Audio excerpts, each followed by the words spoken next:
Oh, hey, the server's online. World is generating. And just like that, 50 days has gone by.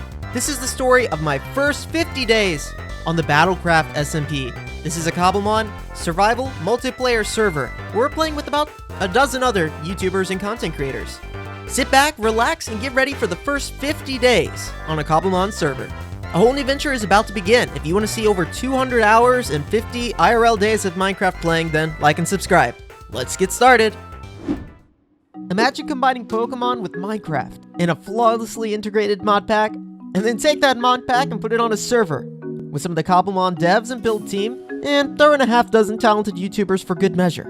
And that's what you get when you get the BattleCraft SMP. Cobblemon 1.6 brings a ton of new features and an update to the Minecraft version. From Pokedexes to fishing to double battles, there's a ton of new features to explore. There will be victories, defeats, epic builds.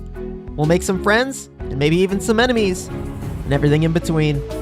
Join me as we enter the world of Cobblemon. To get started, all the members of Season 2 so far have met up at spawn to commemorate the start of the new season.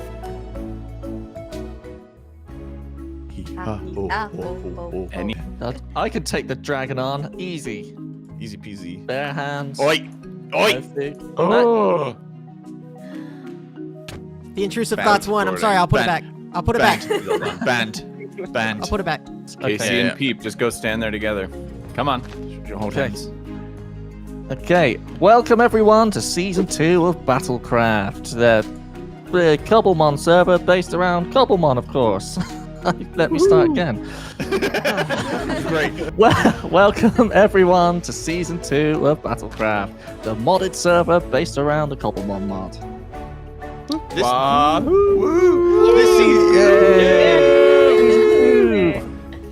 This season will be a little different than the last one. We are situated on a huge island here that we will be turning into a complete region, name pending, with towns and routes and gyms too. While some of us are sticking as gym leaders, we will not be focusing on specific types, but also basing our gyms on certain themes that will be revealed in due time. Excellent. So we're all here. Do you think it's time to start BattleCraft Season 2? I think we've waited long enough. So we'll choose our starters then? Oh yes. Let's craft some battles. We all have custom starters this time, so if you look at the starter screen, you will have your own name, custom choice of Pokemon. My name is Peeporp, right? Yes. Yeah, yes. And they are all the same. Let's all choose it. Oh, I was going to count down, but sure, let's go. I've went for it. Go! Hey. Don't forget about shouldering your Pokemon if you Oh can. my goodness. Ooh, shiny. Yeah, some of us have picked shinies because we're special. It was all the way at the bottom. Okay. jblader. An amazing What? god. Choose What's you. up? Hey guys. I think you can put Clep on your shoulder. I don't know that though. All right, should we go and find some trees and punch them? That's probably a good that's idea. a Great idea. Yeah. Let's go! We started the day by organizing on top of a little mountain and doing some introductions. After that, it was off to the races, where I started collecting a bunch of resources. Started with punching some trees. I knocked out a few wild Pokemon to get some levels on my timber. And then I started setting up a little cave base. I did some caving myself to get a few resources. Basic farming, collecting some apricorns. I collected some mints along the way. Well guys, we've been playing for about an hour on here. I managed to catch my first friend with some Pokeballs. And I've just been doing basic Minecraft stuff. This is really all I have to show for the hour I've played on here. For some chest holding some items, some apricorn leaves that I'm basically going to be growing apricorns on at some point. But let me give you some pointers and explain a few things. First of all, if you're just starting out, you're going to want to set up near or collect some apricorns. If you get enough of them, you're going to be using them to make some Pokeballs. Now, sometimes, just like this, they'll drop a black apricorn, or whatever color it is, a sprout. And you can plant the sprout just like a sapling, or if you have a leaf, you can plant the sprout on that, and this will allow it to grow wherever you need it to grow. So I'm going to place it in here, and I'm going to line up this wall with some different apricorn colors so that we can have a place in here to be growing our apricorns. You can also bone meal these, by the way, to get them to grow a little bit faster. Also, the easiest way to make Pokeballs, which is what I did early game, is just getting some copper ingot that I'm sure you saw me mining, putting around any solid color of apricorn, and this gives you the basic slate ball or whatever color, like the verdant ball, the citrine ball, and it is essentially the equivalent of a Pokeball. So if you need some Pokeballs early, that's a great way to go. I actually just caught one friend, which was this Lechonk here, and I'm going to catch a few more. I also want to explain why my starter isn't one of the standard starters. Why don't I have a Bulbasaur or a Squirtle? Or, oh, you're going to be difficult, aren't you? Yeah, so JB, why do you have this starter? Well, everyone on the server decided to pick a theme that we're going to be basing our base around and our starter area around. And for me, I picked the Explorer. Some people are going to be focusing on music themes. Some people are, like, Callie is going to be a nurse. Some people are going to be Dragon Masters. Well, I'm going to be a constructor and an explorer, and part of that, building, means I need a pal to build with, and this timber is going to help me out. Of course, we're going to need more friends, though, and we're going to need to try to complete a Pokedex, I guess, so I'm going to try to catch some more Pokemon. Alright, let's see if we can catch this Mareep. That would be really cool. And there we go. Another pal added to the team. Now I can also show off this new evolution animation that was added in 1.16. If you haven't seen it yet, then you're in for a treat. Let's start by evolving the Mareep, our first evolution on the server. Oh no, I forgot to send it out. I'm silly. Okay, is this my Lechonk? Are you my Lechonk? You are my Lechonk. Alright, let's show off this animation. Sometimes I make a mistake. There we go. Now we can take a peek at this animation that they just added to the 1.6 version of Cobblemon that we're playing on.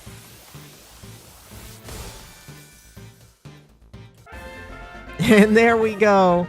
A Lechonk 2 and Oinkalone. Oh, so nice. So there we go. New Pokemon added to the team. And we're going to be doing some battling eventually at some point, right? But right now, there's a lot of basic Minecrafting that has to be done. And I'm sure you guys have seen a lot of basic Minecrafting happening before. So if anything interesting happens, I'll let you know. I also crafted up a Pokedex, which is pretty easy to craft. It's just some iron, some copper, and some apricorns. And with this, again, new 1.6 feature, we can right-click it and see all the Pokemon that we own. You see we have 5 there that we own and 8 that we've seen. And if we want to see more, we don't technically have to battle them. We can just right-click, and there's this cool new scan feature that allows us to scan Pokemon in the wild. See more information about them. Well, it seems like everyone else is dying. I'm going to get back to work, and I'll be back shortly. Someone already built a custom lake here? I'll go offline for like a few hours. This is crazy. It's such a wild Pokemon. It is. It's so much fun, though. Okay, I got a Cryogonal. W. Hello. Hey, I'm here to steal your items. Oh. Is that an Ursaluna? Probably. Oh my god. Alright, It is level 47. I can take it. This is my last Pokemon, though. Oh, man. Let's go. Let's Caught it. go. I got it. Level 47. That's cracked. If you're still watching the video right now, then that means you're probably enjoying. And if you are, make sure you hit subscribe.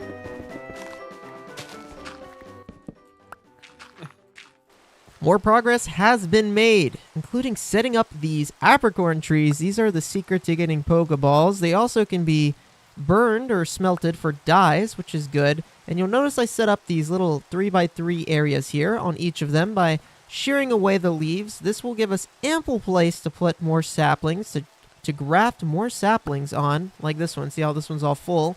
That way we can maximize our square footage of apricorn farming. And I've also got these color-coded. I'm missing one. I'm missing a green one, but we're going to get back to that. Check this out. Oh yeah, got that going. I've also caught a bunch of cool Pokemon. The Ursaluna, the Torkoal, I've got this Gloom, Tauros. So we've got quite a few strong Pokemon. Once you make enough Pokeballs to just spam at one Pokemon, you can usually catch a strong one and then turn that into more strong ones. Also, thanks to Drew, I was able to craft a backpack. It's just some leather, some string, and a chest. And if I hit B now, you'll be able to see that I can put items in here. And we're actually going to go ahead and upgrade this thing. We got a backpack slot here. And I believe that we're going to be able to upgrade it to a copper backpack. And then right after that, do I have iron? I got a little bit of iron. Gotta be careful because we got to do some mining next. That's Now that we got food taken care of and stuff, that's next. So this will give us a copper backpack.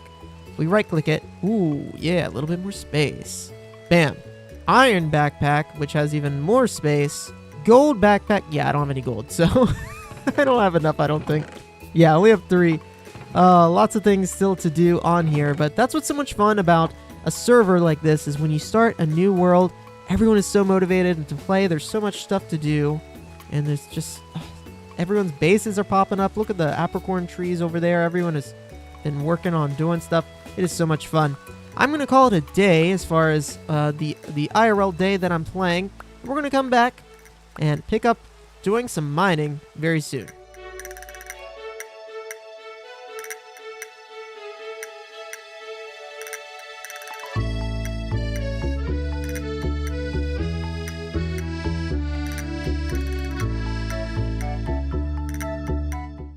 I was doing some mining. It's dark in here. I wanted to show you why cave mining might be something that you should do if you're playing Cobblemon. You know what? I might regret this. Okay, we're coming back. We're coming back. No. I killed this Enderman that had this backpack. This really cool black backpack. And look what it had inside. A link cable. This evolves a trade evolution Pokemon and 2 diamond pickaxes. Oh, man. And it has the jukebox upgrade, which means we can get some songs going. I also found this iron helmet in a chest, and I found a bunch of stuff. Well, I did enough mining to get some material, and I decided, you know what, we're gonna be in this cave for at least an episode. Let's make the cave somewhat okay to look at. We've got these little mini stones, which are like player heads, which are kind of nice that we can make out of stone. So I've got a rough entrance here, and then on the inside, using some deep slate as a dark palette to hold back all of this stone that's above me, because we're drilling into a mountain, right? At least that's my thought process. And I got to get some more lighting back here. It's feeling a little dark and a little dingy, and I don't know if this storage situation is ideal. I don't really like the way this looks, but I got all my chests organized, so I don't know if I feel like moving it yet. We're going to be getting a Tom Simple Storage as soon as we can. We have that mod here on the server, and if you haven't seen the capabilities of Tom Simple Storage, oh my gosh, let me tell you, we got to get one of those rolling. But this isn't going to be a permanent base, nor is it even really going to be a starter base. This is just a place for me to put some objects for a minute. I think that's a patrol. Yes, that's a pillager patrol, and I don't want nothing to do with that. I also planted a bunch of trees here, been farming apricorns. Things are still happening, and there's always a ton of people on, which is exciting. So I'm gonna get back to work. We gotta get enchanted before we end off this, today's episode, which means I gotta run around and grab some cows. And I want to show you a special mod that we have that'll lets me grab them a little bit easier. Oh my gosh, it's an Eevee. Oh, come on. Oh my gosh, we got it. All right, an Eevee. Let's take a look at what we're cooking with. Okay, not bad stats. I found a wild Peeporp here. This is his spot. Hello, Mr. Porp. He's got a massive cow farm, and so I've been stealing some of his cows. Oh, wait. Ah. I got it. Mr. Porp, I have one of your cows, and I'm very sorry, but he's coming back with me. No, we're not actually going to be taking his cows. We're going to be killing his cows. I've been coming over here and breeding, and then culling his cows to get leather, because food, raw beef is really good food early on, of course, and we're going to need leather for bookcases. But I wanted to make the note, or showcase that we do have that mod that lets us move mobs like villagers and cows and stuff. Super useful. You don't have to drag them around with wheat. You can just pick them up if you need to. May I help you? What did my cows do to you? All right, so do you want me to lag the server? Because I'll make a cow farm. Well, there's two. Where's the middle ground? The middle ground is I use your cow farm. I breed them and then I kill the ones that I breed. Is that a good middle ground? You got a gift for me? Where is he? Oh, he's on my head. What the heck is going on? He's floating. He's a hat now. I'm moving. Yep. Is he? Oh, this is a bug. It looks like he's just floating in the air for me. Oh yeah, the mod is very bugged out. Works perfectly actually. I just need like 10 more leather and I'm good. Yeah, you're good. You're good. I've been breeding him. I'm not being nefarious. I promise. I know. I come back and like it's crammed. How do I put this guy down? Everything. I think you just Good question. Just pick them up, take them back. Dude, that mod is so funny. I was actually just recording a clip and like showcasing, like, guys, look at this mod. It's stupid. You can pick things up. No! Don't put me down! Nope, you're coming with me. No, okay, I'm down for the ride, actually. Where are we going? Oh, Nope, straight to jail. Yep. You're going Nice. to jail. Drew, deal with this Poor assailant. Paris is traumatized. Look, I know I took the green apricorns Yeah, early, right. but after that, I've been doing good, guys. I've been following the rules. I promise. So I got a few more cows I got to take care of, but look at this. Mini. Oh, dude, it's been going crazy. You got the jungle wood, and look at the details of the macaw decorative blocks. I love the chipped floor. Super nice. And then you can get all these different like walkways and stuff with the stone cutter. And then down here we have Liz's and Callie's area too. And Bert's on top of this mountain over here somewhere. So everybody's setting up. Just wanted to document that we got stuff going. Of course, I don't like doing this because it feels wrong. But if you do need beef and leather, this is technically an option. But I don't like this. I don't like that at all. You can also battle it. It just feels weird. I've been collecting levels. I've been collecting sugar cane. And I thought I would show you some of the terraforming I've done in this area. I know we're only in episode 1, and there's got to be a lot of terraforming done. So I'm going to keep on terraforming just a little bit. And before we do some major terraforming, I'll come back and show you what my plans are. I also extended this little cave here, and it's basically done now. We just got some more storage in here, and I can always expand this keep going this way or turn it. But I think it's fine for right now. We got plenty of storage. You can see I started running out of look at these apricorns. Like, my goodness, I've been kind of going ham with the apricorn storage. And with this last book, we are going to be able... wait. No, I have wood. Okay, we're fine. With this last bookcase, we're going to be able to do a level 30 enchant. I need a chandelier in here. All right, this is too expensive. We're ready to do the first enchants on the BattleCraft SMP. For me, anyway. Let's see what our obsidian hammer would get. Efficiency 4. I can always make a new one. This is how you make that obsidian hammer, by the way. We're going to go ahead and make another one. I think we're just going to enchant that because the obsidian hammer is a great way. It's got a lot of durability. It's a great way to chew through some strip mining and really, uncover a lot of blocks. We got the enchanter, and it's just efficiency 4. Not great. Another thing I like to make early is the sword, because getting looting can be really good early game, too. Sharpness 3, looting 1, and nothing to write home about. We're just going to do another obsidian hammer and see what we get. Fortune. Please, please, please, please. Oh! Alright, well, let's go get some more diamonds and some more levels. Part of the Minecraft experience is getting all that early game gear. So I went mining and found myself some diamonds. This obsidian hammer is making it so easy. But we need levels, so let's take a little trip into the Nether dimension.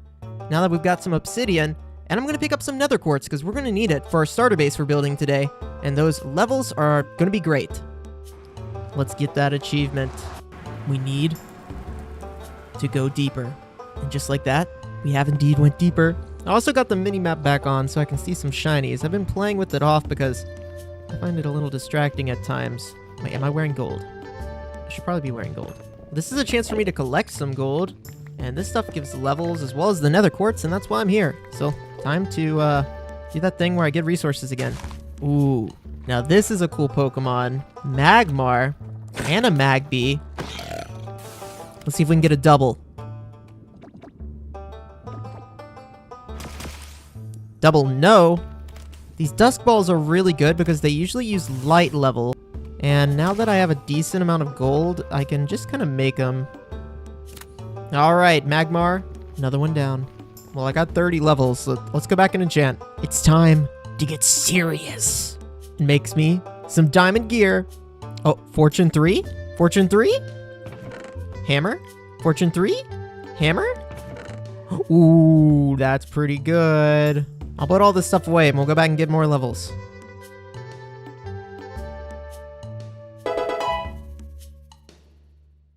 In between mining sessions, I've been catching more and more Pokemon, and it's time to evolve our starter. Now, I gotta be honest, if you saw, that was an Ultra Ball. This is not the original Timber, because the original Timber I got as a starter wasn't very good with IVs. And this one if we take a look, is not that bad. I did catch this one in like a spruce taiga kind of biome, like a mountainy type of biome. And this one's not bad at all. Alright, not perfect, but hey, not bad. I've been leveling it up, I've been catching different Pokemon, and it's time to evolve our starter, not once, but twice, because we found a link cable in a backpack pretty early on. So let's evolve our little pal Timber here, having a leveled up Timber to a Girder.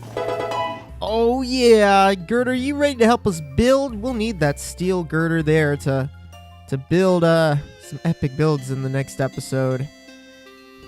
Let's go get that link cable. Also, before I do that, I've been Eevee training this guy, and I do it very slowly by just knocking out Pokemon that I see. Look at that animation, so freaking good.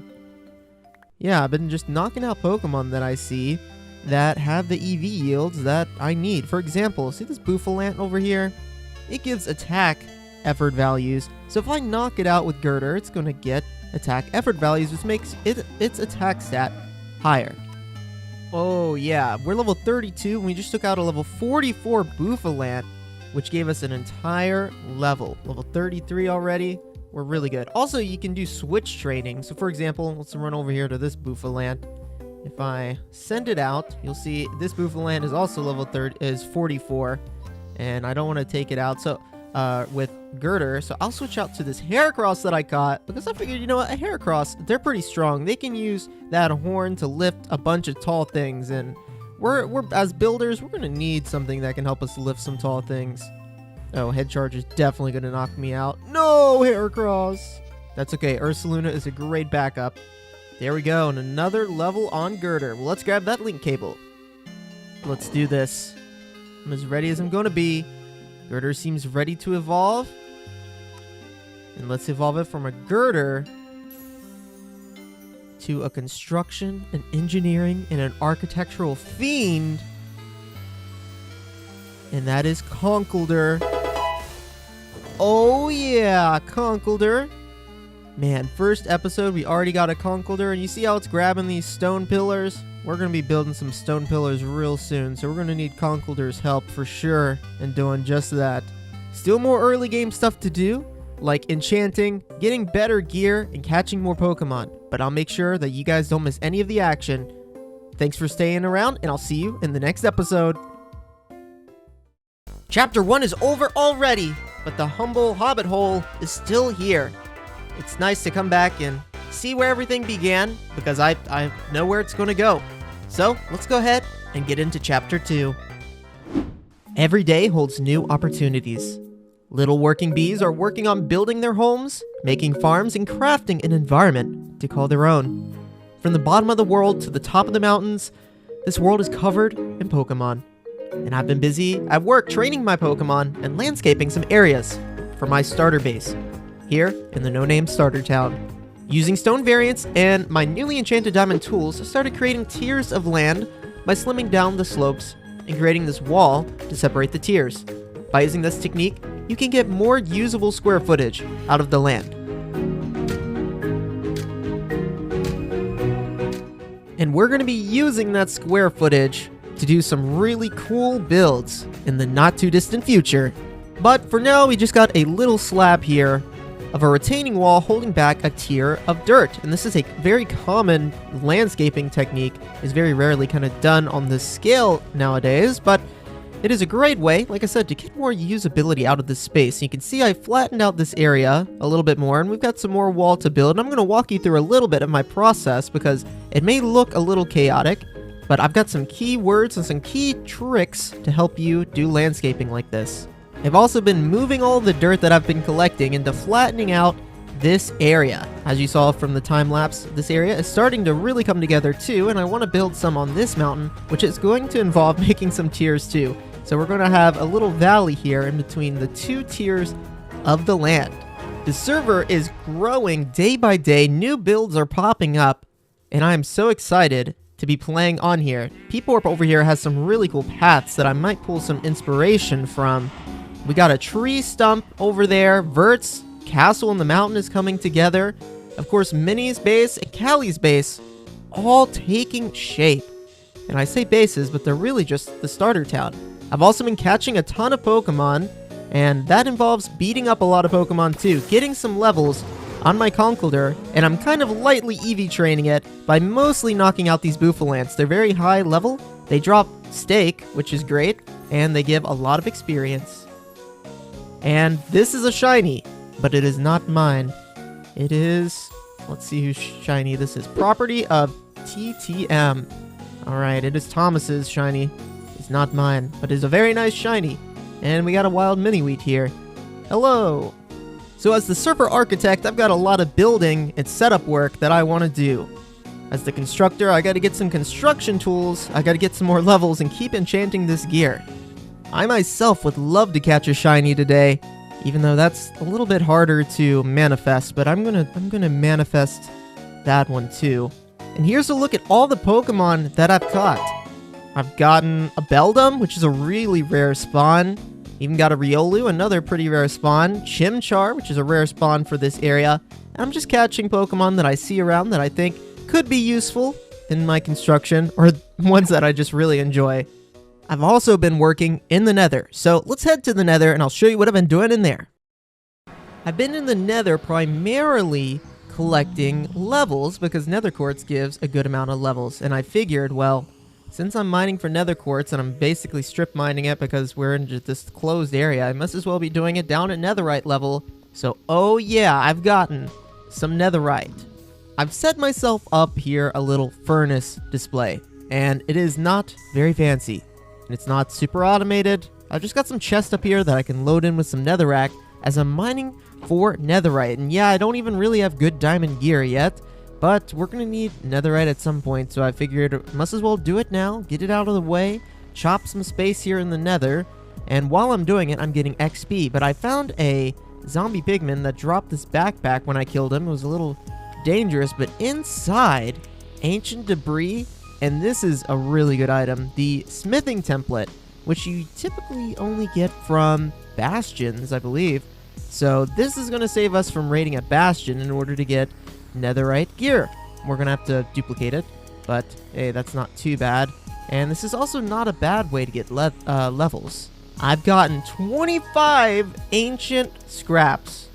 So that is divisible by 4. That is, what, like 5 or 6 pieces of netherite? So that's enough for almost a full set of armor already. Still got some more enchanting and stuff to do. I'm using a resource pack too that helps me see stuff like this. It can all blend together in the nether. It also makes the armor a little bit less intrusive, which I think is nice. Now here's a cool nether spawn, and I'm sure a Darmanitan could help our architectural and construction needs with those big arms. It looks like he can lift a lot. He can probably also heat up some steel for us or something. So, I'm gonna see if I can catch this guy. Level 54? Well, we'll just start chucking Ultra Balls and see what we can do. Hey, get out of here, I'm busy. Hey, I'm busy! There we go, another Pokemon added to the team. And another Pokemon added to that Dex counter. So, this is a dilemma. Because, you see this guy here? He's got a really good backpack. But also, it's going to be hard to kill him, and also his friends might try to kill me. But there could be loot in there. Absorption, speed, health boost. Alright, let's try it. Get close. You gonna drop that? Oh. Oh, see a netherite scrap? That's what I'm talking about. What the heck? There's like 3 of these guys. There was 3 of them. Stop! And now we can make netherite. Already ready to upgrade this diamond gear. And you know what? It's not even fully enchanted. In fact, if we take a look, you'll see that I've got some decent stuff here. But we are going to upgrade it to netherite because it is the best gear possible. And I don't really want to, I don't feel like dying. So let's go ahead and upgrade it. First, we're going to take the smithing template and we're going to need to make a few more of these. And if I remember correctly, I don't remember correctly. Oh, okay, I was very close. There we go. So we do this. Oh yeah, this is gonna chew through some diamonds because it's gonna take 7 every stinking time. But that's gonna give us a few more templates.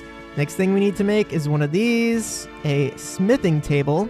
So there's the chest plate, the helmet, the boots, and the pants. And eventually we're gonna get enough books that we're going to be able to do everything we need to do. Hey, there we go. Cover me in debris. Heck yeah, man.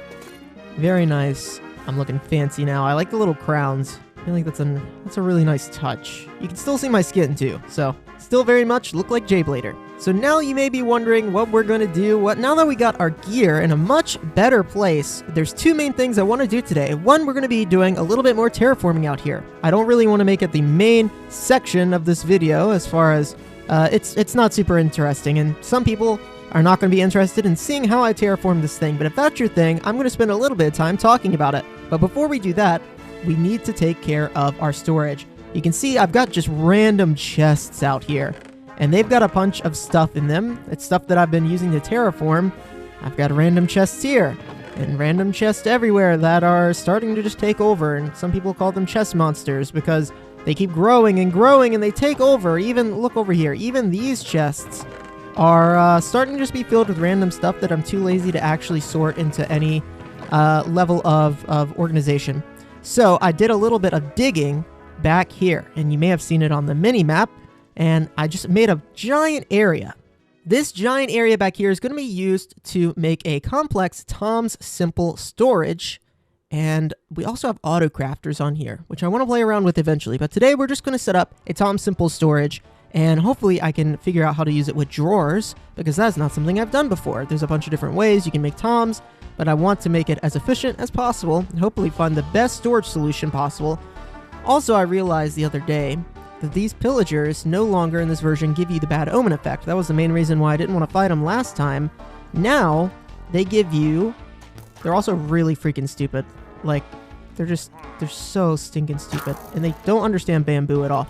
Now they drop the bad omen bottles, which are actually pretty useful for the trial chambers. So you see there, that guy dropped one of these bad boys, and we'll need these for the trial chambers later. They give us better loot. The more bad omen effects we have, and the more difficult the trial chamber is. So no harm in collecting these now, and these guys are not very tough or smart, and with netherite gear, I got nothing to worry about.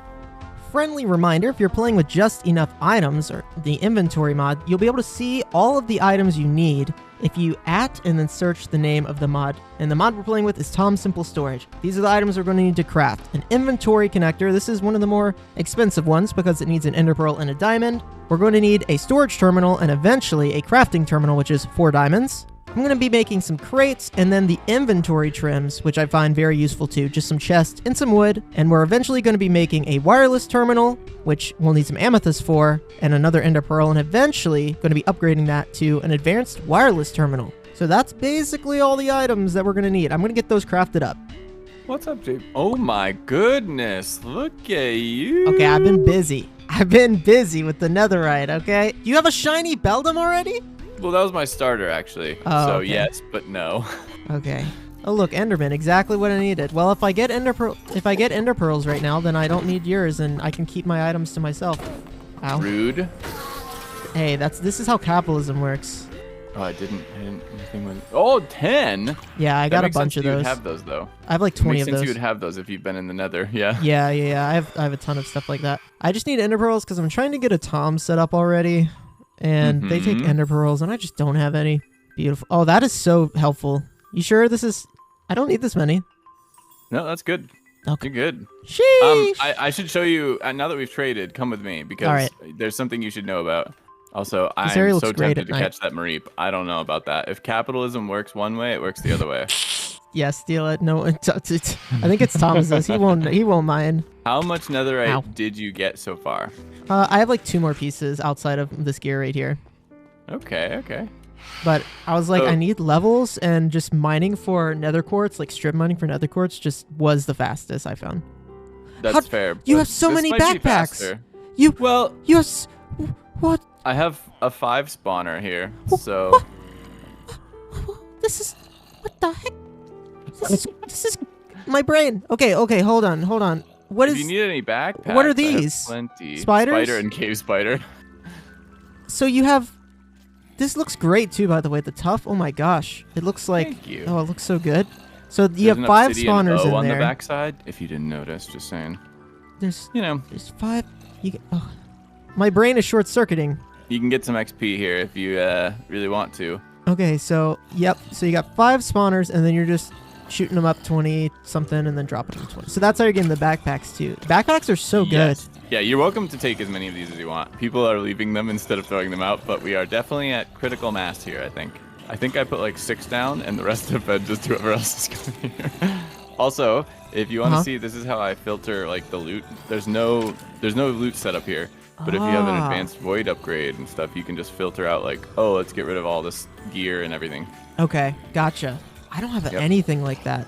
The new tough variants work so well, though. It reminds me of like in the old day when we first got the stone and like stone brick variants, and people were using them as trims and stuff in like really creative ways. It kind of reminds me of, it's like a throwback almost.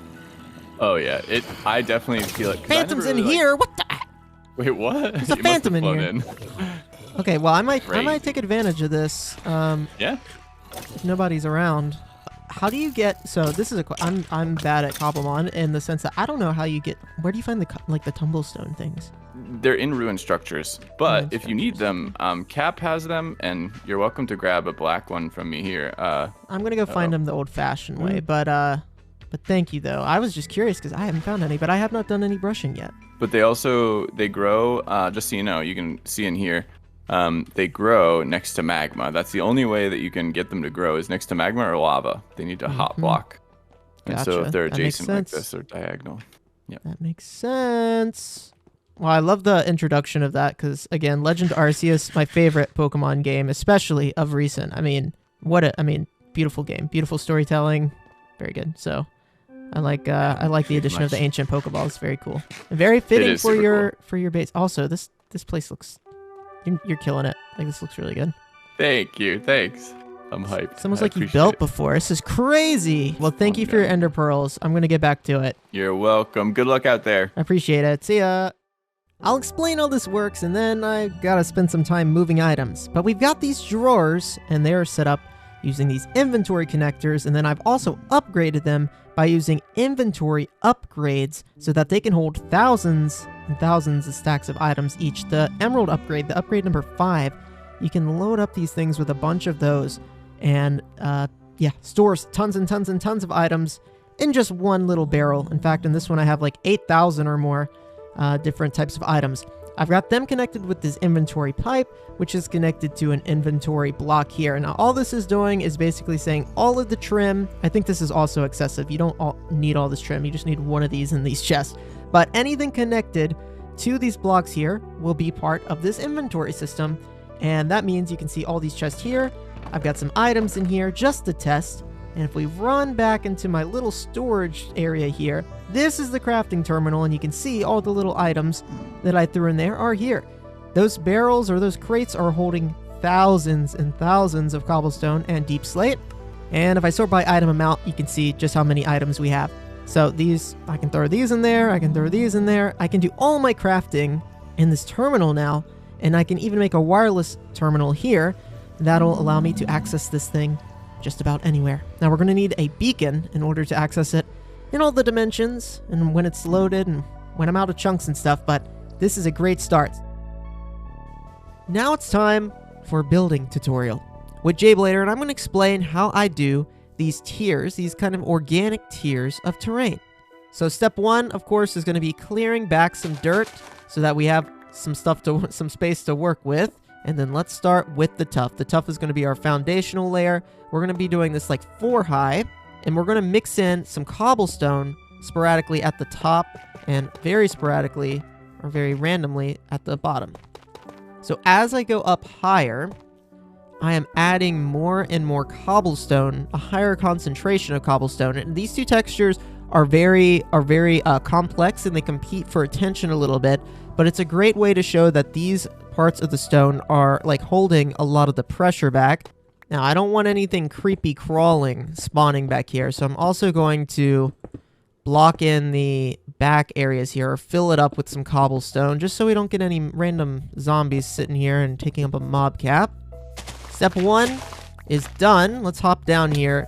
You'll see we've got the cobblestone and tuff wall. And it's not looking like much right now, but that is the first part. So step 1 done. We're going to make a little bit more space now for this next part. I don't know whose goat farm this is, but it's not mine. Step 2, we got more cobblestone. Now we're going to be doing cobblestone with a higher concentration of stone near the top. And we're going to just kind of go 3 high this time. And you can see I'm moving just a block back. This is to help with the dynamics of the shape. Now, what I think a lot of builders are going to do wrong the first time they build something like this, or a lot of building in Minecraft, it's about dynamics. It's about depth. Okay, there we go. A wall 3 up of cobblestone and stone, and we're going to next do a line that is higher concentrated stone, stone brick, andesite. And this is where you got to start thinking about how tall your wall is going to go. Now, you can just make it this tall. That's totally fine. We're going to go about another 4 or 5 blocks, basically to that kind of peak point where it's starting to come down gradually from that slope up there. We're going to go up to there because that'll give us a lot of real estate to build on. So for this next part, I'm going to be going in 1 more block. I'm going to be filling it in with more cobblestone. We're going to have to go get a little bit more. But this one is going to be mostly stone with the occasional andesite, stone brick, and cobblestone. But again, we're kind of changing the concentration to give this gradient type of texture that I think is going to complement this, the depth of the wall really nicely. And now we're going to do the last little layer before we cap this off with some grass. And the last layer is going to move forward by 1 block, and it's just going to be too tall for right now. Once we add in the detail in the grass, this may go up or down depending on how we want to add some kind of overspilling dirt on these tiers. So we got this type of shape going on. It looks very much like a castle wall design, but what we're going to be doing now is adding in that little pop of life and detail. Again, you can see the concentration of tuff and cobblestone at the bottom, then to cobblestone to stone, and then stone, andesite, and the lighter textures up near the top. And I know not everyone is going to have access to the modded blocks, so we're going to stick to some vanilla palettes here. And to be honest, I love the vanilla palette as it is. You know, you're able to do a lot within that. So starting here at the bottom, we're going to be adding in some random blocks of tuff. This is to show that maybe some of the pieces have kind of crumbled down and accumulated near the bottom. We're going to add a few random blocks of tuff. Then we're going to grab cobblestone and do kind of the same thing. This is also going to increase the dynamics of this area. Don't be scared to do some pylons of some random blocks like this. Like, again, maybe this is a wall that's been here for a little bit too long, and some of that part right there is done caved in and fell down here. Next up, we're going to expand this part up until the next part, so tier 1 up into tier 2. We're going to be doing that with some stairs, with some cobblestone stairs, and some blocks like this. You're basically going to be building kind of organic shapes by mixing up different types of blocks, different types of slabs, and kind of expanding and complicating the shapes and textures. There's no real rhyme or reason or wrong or right way to do this. This is something that you can just do for a while until you feel like the space is complicated enough. Remember, you can do stairs upside down, sideways. It adds a bunch of shapes here. Like we got this little imposed stair shape here. I think it's kind of cool. And don't be scared, too, to knock out some blocks if you want to go back. Just make sure you put some blocks back there to help support that area. So we could always do something like that. You see we're getting some really nice shapes in here now with all the stairs and the tough blocks. And then I like supporting the bottom with slabs so that it seems like there's a gradient coming down from these full blocks to the slabs. As you can see, tons of depth. This creates a bunch of shadows under the stairs, under the slabs, and it also adds a bunch more shape and complements this kind of natural gradient with the rest of the land. Now, we're going to move up to the next 2 tiers, which we're going to be basically doing the same thing, just changing a little bit of material. I'd recommend not really using much tuff in here. There we go. The wall is looking mighty crumbled now. I think the use of cobblestone stairs and slabs at a higher concentration of other variants really helps the kind of dilapidatedness of this wall. The last thing we really need to do is this top part, which is going to involve using some grass and some other pieces of stone to make it appear like the dirt is flowing over the top of this. So the first thing I usually do is I'm going to create some spaces here to kind of extend the thinness of this wall. To do this, I'm going to be using some stairs and some slabs. And now we just got to add some dirt that's overflowing the top. You can also throw in some moss blocks if you want. So I'm going to do some dirt overhanging in this little indent here. We're simply going to have dirt come over like that. And then grass coming over the rest of the top of this. Yeah, so you can see that as far as I want to come down is about 3, maybe 4 blocks, and we're just going to vary this dirt on the edge, and then some of it is going to be back further, held back by the wall. Let's continue this pattern. Now that the dirt is overhanging, we are almost done. This tier is looking great.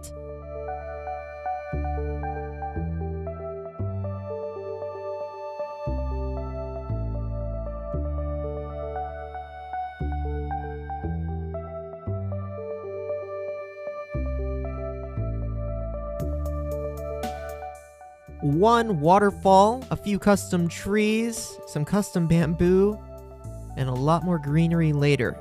We have an immersive environment being crafted here within this tiered terrace. And we got a bunch of land up top where we can build new things. Well, I really hope that this tutorial was helpful for you guys, and I hope that it gave you a glimpse into how to do some immersive terraforming and some terraforming to come here on the BattleCraft SMP. We got some more exciting things to do next time. A lot more basic Minecrafting needs to happen. We gotta play with some villagers and make some more automated farms now that that storage system is set up. So, I'll see you in the next one.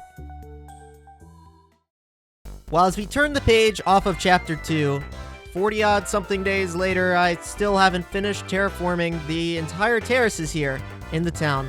However, these terraces would be a huge inspiration for some building to come in the following chapters. On to Chapter 3. Whenever you're playing modded Minecraft, there's always a lot of stuff to do. It's always exciting to have stuff to do on a server like this, and like any Minecraft server, we've been starting out just doing the basics so far. That includes collecting resources and doing some landscaping, farming, cutting down trees, setting up some storage solutions, setting up some stuff in the Nether, and even getting myself some netherite gear. However, I've been kind of neglecting the Cobblemon in this Cobblemon mod pack, and that is going to end right now. Let's explore today, expand our Pokedex, and explore some of the 1.5 and 1.6 Cobblemon features. From fossils to fishing, there's always something new to discover. In this chapter, we're going to be looking at the new Shipwreck Cove, a new trial chamber addition that Cobblemon 1.6 adds to the game. Without further ado, let's meet up with Vert, Liv, and Lilith and check it out. It'll be so good. All right, I've got gifts for everyone. So there's... Oh, you can't pull players. I forgot. Here are my gifts, guys, for our adventure today. We have 4 stacks of Pokeballs for the 4 of us. Pick your colors. Can I have the pink ones? You sure can. You'll get them later. Here you go. Oh, I actually made too many pink ones. Take some pink ones. yo, yes. There you go. Trainer friends, we have a mission to go on. And pay note, I'm gonna turn sideways because Peep is building in the background.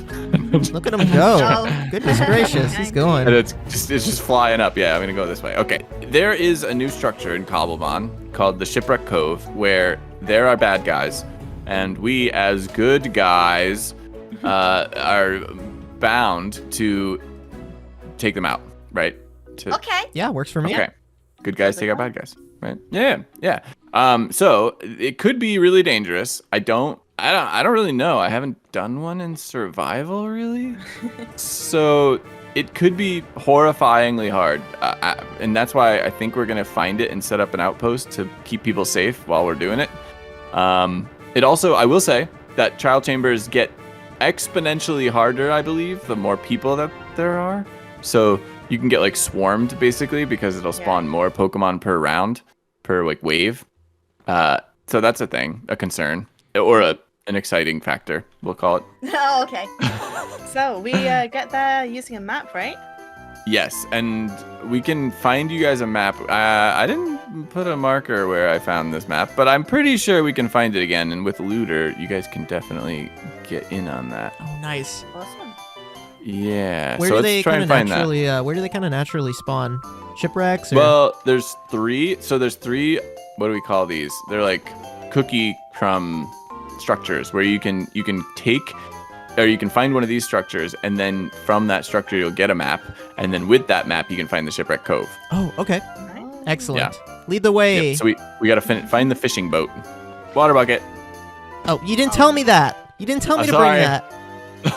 Well, you'll be fine. You don't need it. Just across the side. Geronimo! Ow. Yeah, it's a work in progress. Man, this man's dangerous to follow. That is true. Disregarding my goodness levels, that is still true.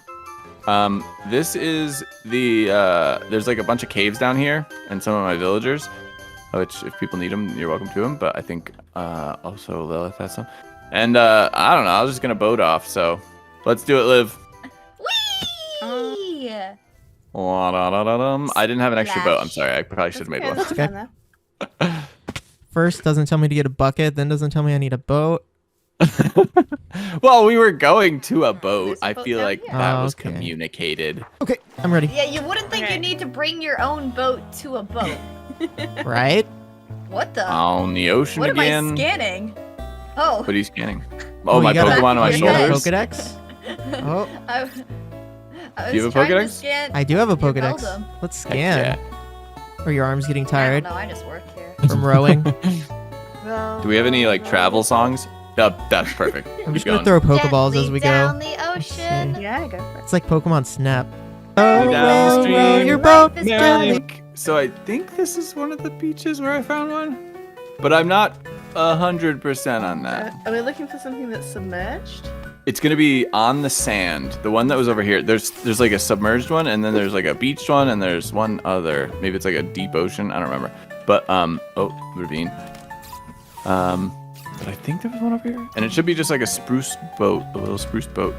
Uh-oh. Oh, I barely Careful, made yeah. Ooh, a Cramorant. I'll throw a JB ball. Yeah, let's go. Ooh, Pilosite. that. You have your own branded Pokeballs? I'm working That's on what it. we have here? That's sick. That would be pretty sick. We can work on that. We can. They're not data packable yet as Oh, custom things, but There's a portal out there. all right. If we don't find it here, I do know where the submerged one was. I remember where that one was. I'm just Just throwing some Pelipper? Pokeballs and we'll see what we A catch. little out of the way. Uh-oh. I missed. Okay, let me just Oh, look at my I caught map the quick to see if Veneeri. I see it. There's a village nearby. Oh my gosh, that Krabby I just caught is almost perfect. If you find something to trade, Lilith, I might be convinced. Squirtle. Although he does have steel cannons. Hey, Hey, my bad. Sorry, I thought it was wild. how dare you, you jungle. The lion sleeps Is it too late to turn back? tonight! This is the assault, by the way. You guys thought it was going to be like a physical one? No, it's a mental and emotional one. Right around here, I want to say. I'm not in F5. I should have been. It's right. Yeah, it's right here. There's a lot of puffer fishes here. Come down here. Carefully, come down here. Ooh, yo. Whoa. The Is Shiny this stuff. Ooh. smithing Ooh, template? Is this one of them whoa. Cobblemon structures? This is one of them Cobblemon Leeches for structures. everyone. Oh Shipwreck wow, Cove. loads of stuff. Is it just the one just down there?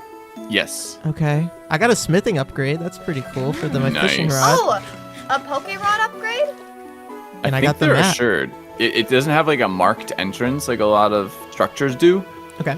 So we're gonna have to hunt. Makes sense to me. It's the eye of the tiger. We gotta That's get ready for definitely a taken. battle. Wait, I Alright. could Well- actually hear Vert being able to sing in that. No, you didn't. Go on, Virgo. I think we'll have to. Oh. Lapras! JB I ball. don't think I... Have I scanned Ah. What is this block? Oh, I got it. White chalk. Oh no! I threw out one of my backpacks last night, and I think my Pokedex was in it. Oh Oh no. no. Just by accident, and threw out every piece of building blocks I had. Hey, Oh no. let's go. It was actually a tragedy. Yes, yes. Oh, Yes. we're a long way from home.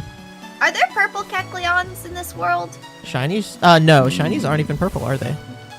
No, not the... Yeah, No, I guess not not a shiny. then. Purple Kecleon. Oh, I got a be critical cool. catch. Nice. Let's go. First time seeing that animation. I thought I broke the game. What Maybe is not. that? Why is there a purple thing? It looks like a... Ah. It looks like there's a purple guardian What's the on my range map. on the jet balls? Far. Really I don't know what it far. is, but far, yeah. Like unloaded Oh, is chunks that- far. is it an egg Oh looker? my gosh! Did you hit him? I hit the Avalog from that was- here. Let's go. I saw that. That was a really good shot. Honestly, the moss is more valuable. Oh, this might take a minute. I'm still trying to catch this Stantler. I feel like this should not be this hard. Classic punk. Gosh. All right, we got it. Actual ice bait. Next person to get an advancement in Minecraft gets $30. You're about to give yourself $30, aren't Dang you? it! I already had Krang Obsidian. No! Aw. My plan has failed me. Oh, the sunset's so pretty. Yeah. Phantom. And a Alolan Vulpix.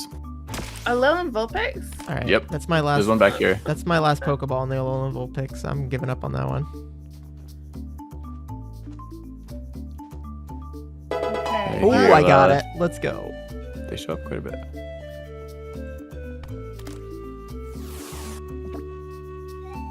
Let's go. Absol added to the team. So we've seen... Oh god, watch out for lava right here. Nice. Cramorant. Got it. It is on. We've been running across land at least. There's color on my map now. The map is moving so slow. Yeah, it's a big map. I'm back in the ocean again. Oh, Perfect. That's good because we need to be in the ocean. So. I'm swimming now. Ooh, there's a lantern down there. Alright, we I should created Cobblestone. I created land. Okay, fine. I'll make it out of something else. Step back. get hidden entrance. There we go. We add some moss and some dirt, and it just comes alive really quickly.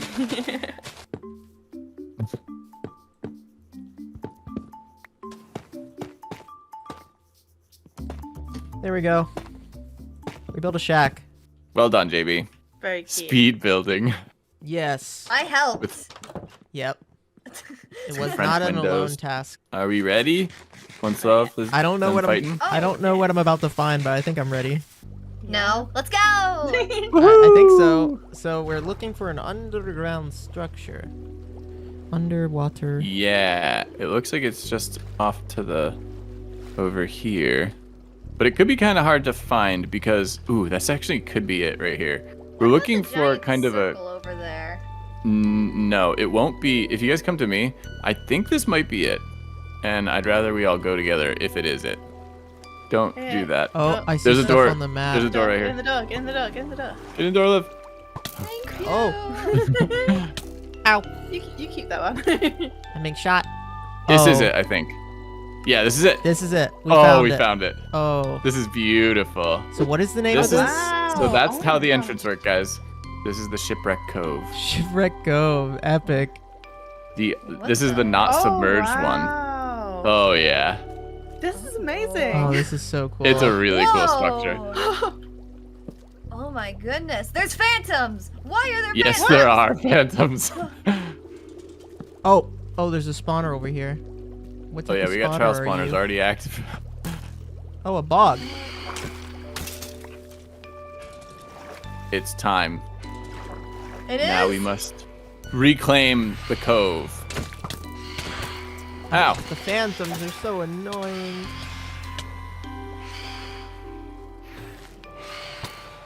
Can we pick up the trial spawners? I've heard yes, which is crazy. But I feel like that might mess up the spawning thing. Yeah, I I'm so worried wouldn't about do you it. guys. I don't plan on it. I'm just curious. I I- appear to be poisoned.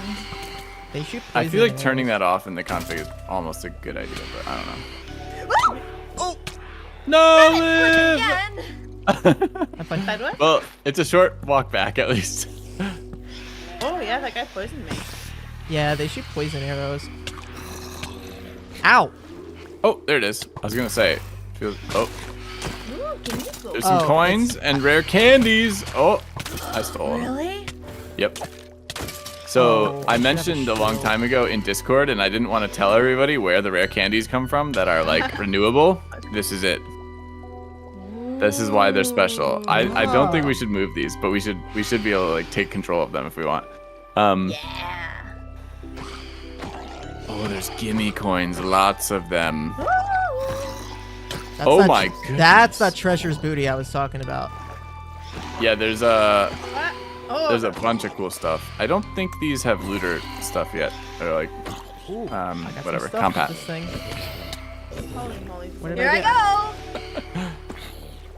Hi, Oh, shoot. That scared me. He fell on me. In the water. I'm not taking a ton of damage. Alright, I'm coming. Oh, not the Oh, backpack. Oh, he's got a he's a backpack wielder. He's got strength 2 and a trident. I mean, it's fitting for this scene. Oh, I got a It trident. gets happier. Oh, nice. nice. The trident. Woohoo! Oh, there's yeah. loot back here, Oh, guys. whip pod. A What's what? back there? There's a loot. There's a chest. A loot? There's a looter. Ooh. It's got the pirate gold in it. This episode better not be rated R. Oh God. Treasure. What We is gotta get this? Got it. up. Got the wind Whoa. pod. That's the treasure room. Oh, don't do it without me, bros. Well, this bow and arrow would have been useful like 20 I've minutes ago. fallen and I can't get up. Oh, give me Where chest. am I?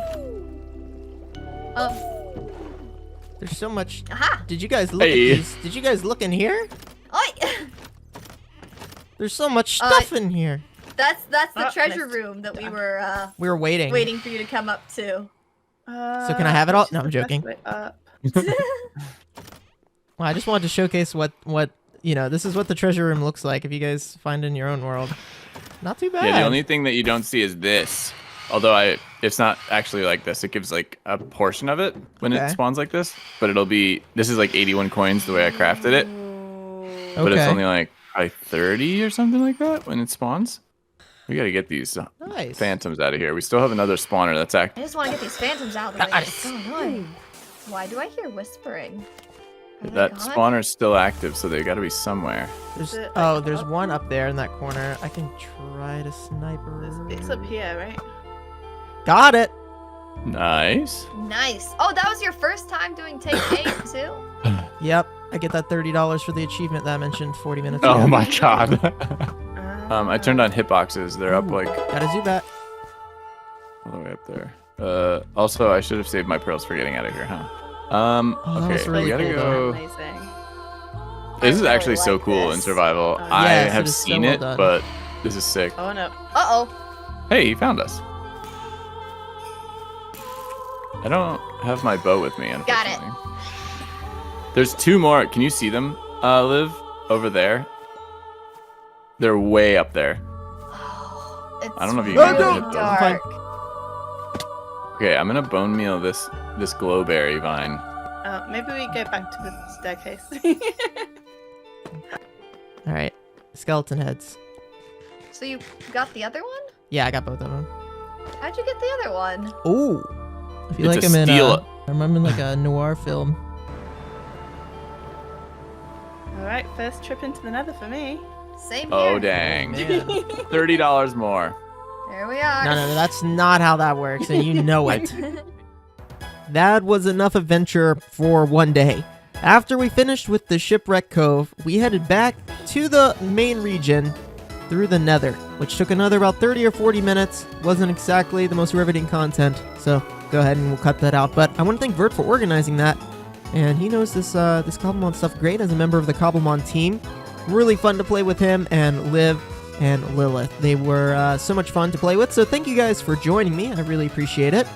And while I was editing this footage, I've been over here making major progress with the terraforming. You can see I've connected these walls. Still got some more detail work to do here, but really framing in the small valley where we're going to be putting some buildings in the not too distant future.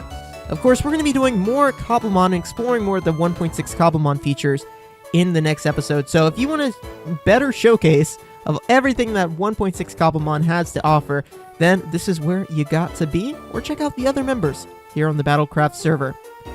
There's always so much to do and so much to explore. So if you want to see more, then you know what to do. Hit that subscribe button. But I think that's enough adventuring for today. I'm worn out from our pirate adventures, so we'll see what's in store for next time. Collaborating with server mates is definitely a highlight of that chapter, and a highlight of playing on a server like this. Anyway, on to chapter 4. Our little piece of the region here, of this valley, is taking shape. By adding these terraces, we've got some space now for some new buildings, and we're going to work on these real soon. But I figured today we would spend some time expanding our Pokedex and taking a look at fishing. one of the new updates in the 1.6 version of Cobblemon.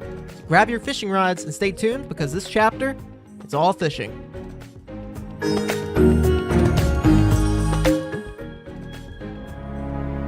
I've been in the wilderness for almost a week now. I've seen nearly every fish in the game. I've become one with the fishing rod. Still, the patterned Magikarp eludes me. I'm not going home until I find the elusive patterned carp. Today is all about fishing, and I'm going to be walking you through almost everything that you need to know to get fishing. So if you don't know much about it, or you want to learn more about the 1.6 stuff that is to come, then you are in the right place. I'm going to try to go over everything as thorough as I can, but if you have any questions, make sure you leave a comment. I try to answer every single one. So the very obvious step one is that we're going to need a fishing rod, and it's very easy to get a fishing rod. I'm just going to make some sticks, and this is just the vanilla fishing rod, right?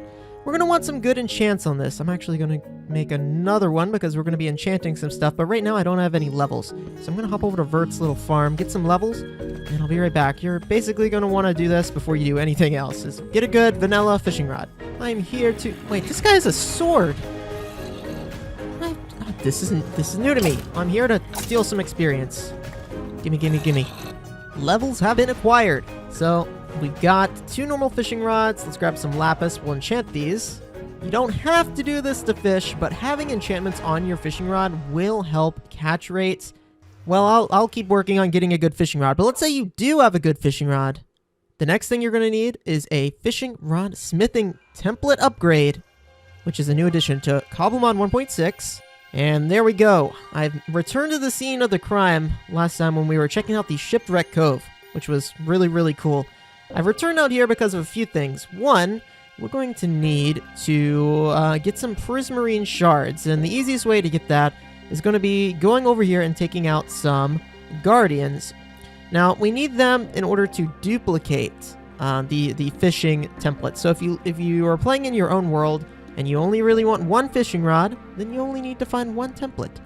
I'm weird, though, and I want multiple. I can't block that with a boat, can I? I want multiple fishing rods. So I need to kill a guardian for that, and it dropped prismarine crystals. Okay. All right, come here, buddy. So what I'm doing is I'm getting them alone. Like, if I'm trying to not go towards the structure.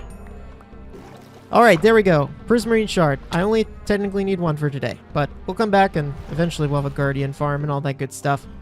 Let's go to sleep real quick, and then the next thing we need to do is find a specific structure that will help us, or I think it guarantees to have the template in it. So this structure that we're looking for is a Cobblemon structure, and I'm not 100% sure where there is one around here, so let's find one. Oh my gosh! Oh my gosh, there's a shiny! I gotta be honest, this is not my first shiny. Oh, do not tell me you despawn. No, it's right over here, it's right over here, it's right over here. I did catch a shiny, like, maybe like 2 days ago. And I'll talk about that in the next episode. It was crazy. All right.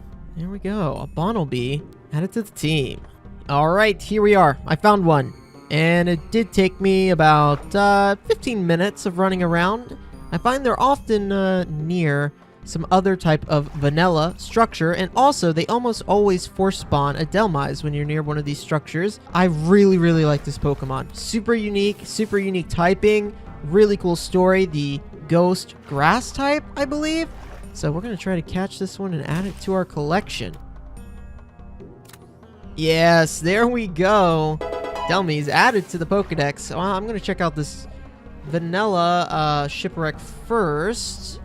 Is there anything good up in here? We do have looter on here, so if you see that the golden barrels and chests, that just means that multiple people can open it and get the same loot. Now, this is the structure that you're going to want to get. It is kind of a small canoe slash boat-like structure. There's a few variations, but all of them more or less look like this, and they have a barrel at the end, and that barrel is what you're going to want. So this one has some net balls in it. It has a fishing rod with mending. The other one also had that. We also get a Shipwreck Cove map, some ancient coins, smithing template. And there's that smithing template that we're going to need. And since we got the prismarine shard, we are good to go and make some fishing rods now. I think they also always have a mending fishing rod in it. That's just amazing. Once you got your fishing rod all enchanted, this isn't perfect, but it's pretty dang close. And you got your smithing template. We're going to put that in here. You can choose any Pokeball, and it is merely going to change the aesthetic and the bobber type. It does not really matter what type of fishing rod you have right now anyway, because they all do the same thing. So I really like these ancient jet balls. So we're going to go with that and get myself a blue, stylish fishing rod. There's a few Pokeballs that you might want to make.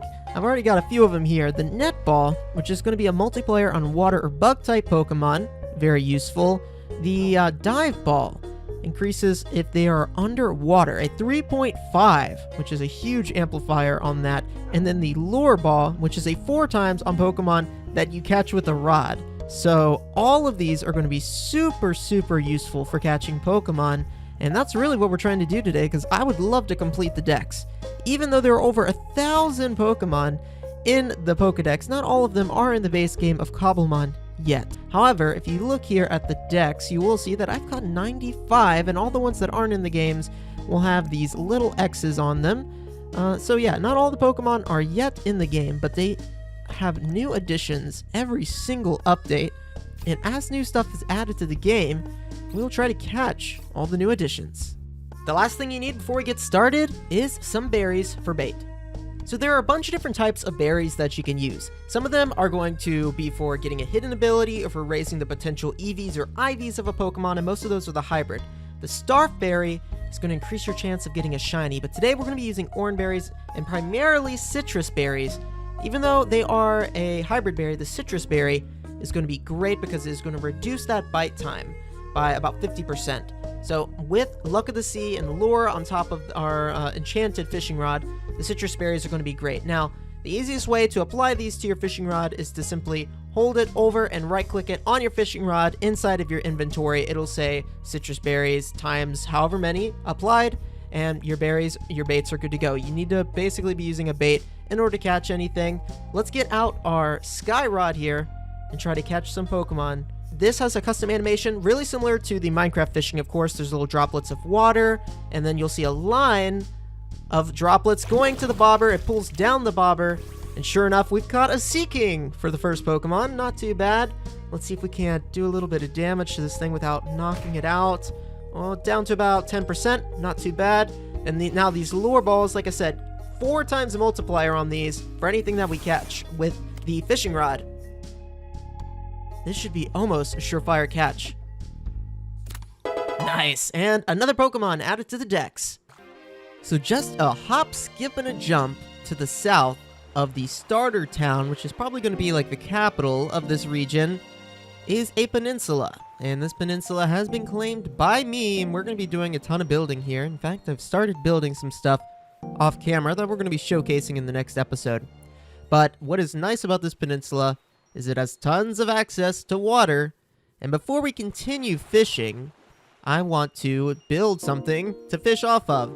Now, in the anime, there is, or in the game as well, there's a very notorious boat and sailor, and his name is Mr. Briny.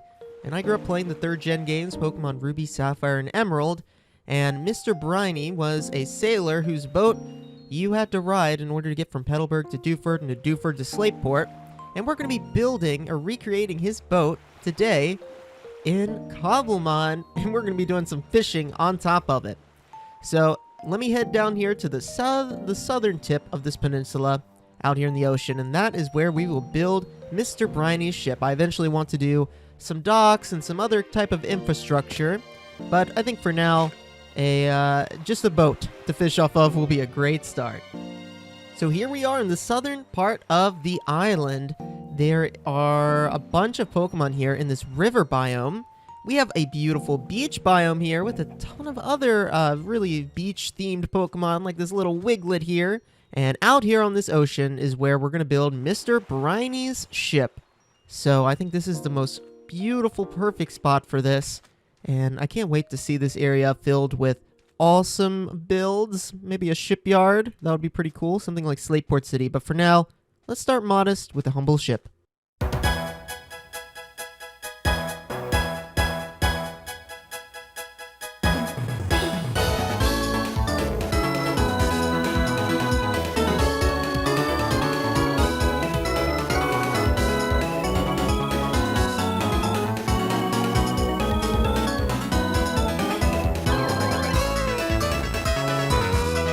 Oh my gosh, my boat has a visitor already, a Kilowattrel. I was just coming back here to make some final adjustments to this thing, including we need to add some sort of engine, and we're kind of limited with what we can do, right? So I'm just gonna do something like this. That's the engine. Sure, that'll work.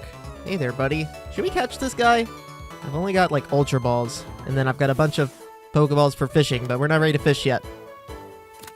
Hey, there we go. Got one. Just adding a final few pieces of detail. Last thing I want to add is an antenna of some sort. Maybe we'll go off of this. I think I want it to be centered. Everything else in the boat is centered. There we go. An antenna. All right. And there we go. Mr. Briny's boat. Complete. Or almost complete. I might switch up a few things here and there, but yeah, for the most part, complete Mr. Briny's boat, and this will be perfect for our fishing adventures today, so no more stalling. Let's get some fishing done, and I will showcase anything cool that I catch. Let's see how many Pokemon we can add to our Pokedex today. Maybe we can catch 20 or 30 new Pokemon. That would be amazing. We can even evolve some Pokemon. Also, there's sea turtles down here, and I need to put them in a boat because I want to get Scoots eventually. Ooh, a Chinchou. That's a new Pokemon. There we go. Water electric type Chinchou added to the team. And we can actually go ahead and evolve it too. So, oh, wait. We got to put another bite. Ooh, an Arrokuda is also a new one. There we go. Arrokuda added to the team. And I just remembered I should probably put a PC out here. So, let me craft a PC. One PC made. Now we can access all of our Pokemon and, you know, evolve everything, really get to that dex counter today. Also, of course, want to put a bed back here in case we want to sleep the night away. If we evolve our Pokemon, we can get a few more added to the dex as well. So check out this new evolution animation that, again, is a 1.6 addition to the game. We can evolve our Chinchou into a Lantern. Very sparkly. Hey, there we go. A brand new Lantern. You can also do the same thing for Arrokuda, but I'll save you the time of the animation on this one. Let's get back to it. We're going to run out of citrus berries soon. I might have to swap to Oran berries, but still tons of new Pokemon to catch. That's a new one. Tentacool. Haven't got a Tentacool yet. One Tentacool down, and we can actually evolve it already. Let's see what the evolve animation does in water. This thing is native to the water. Oh, it's spinning. Well, that's what it does in water. Oh, a Shellos, another new one. And it's even got a raft. What the heck is it? I feel like it's pathing to the boat. There we go, Shellos. Another one down. Ooh, a Spiel, and we're not even in an icy area. That's surprising. Look how many different Pokemon are available through fishing. I mean, we've gotten like 5 or 6 just new ones in a row, one after another, which is really crazy. I took a fishing break to get these two love turtles in a boat. So we can get Scoots now and turtle eggs, which are more useful than you might think. They're really obnoxious to get when you need them for a farm, so better to get them in a boat now. Let's see what fish there are off of the port bow. I think this is the port bow. I don't know anything about boats. I just know boat words. Hey, there we go. A wishy-washy. There we go. Wishy-washy. Oh my gosh, I see something on the map that's very rare. Let's do one more catch and then I'm going to go get this. But there's a few different Pokemon I really want to get. What? Whoa, okay. Did not expect you. There we go. You're flying now. Sure, I'll go ahead and catch you. There are different pattern Magikarp and they're actually, like, kind of rare, and that's really what I want to get today. Dude, these lure balls are insane. Come here, buddy. Where'd you go? I want you too. Where'd you go? There he is. I sees him. Be caught. There was a Poplio on the map. What's over here? I don't think I got the Sharpedo. Okay, where's Poplio? This is one of the starters. And starters are kind of rarer spawns, so I'm gonna see if I can catch this guy.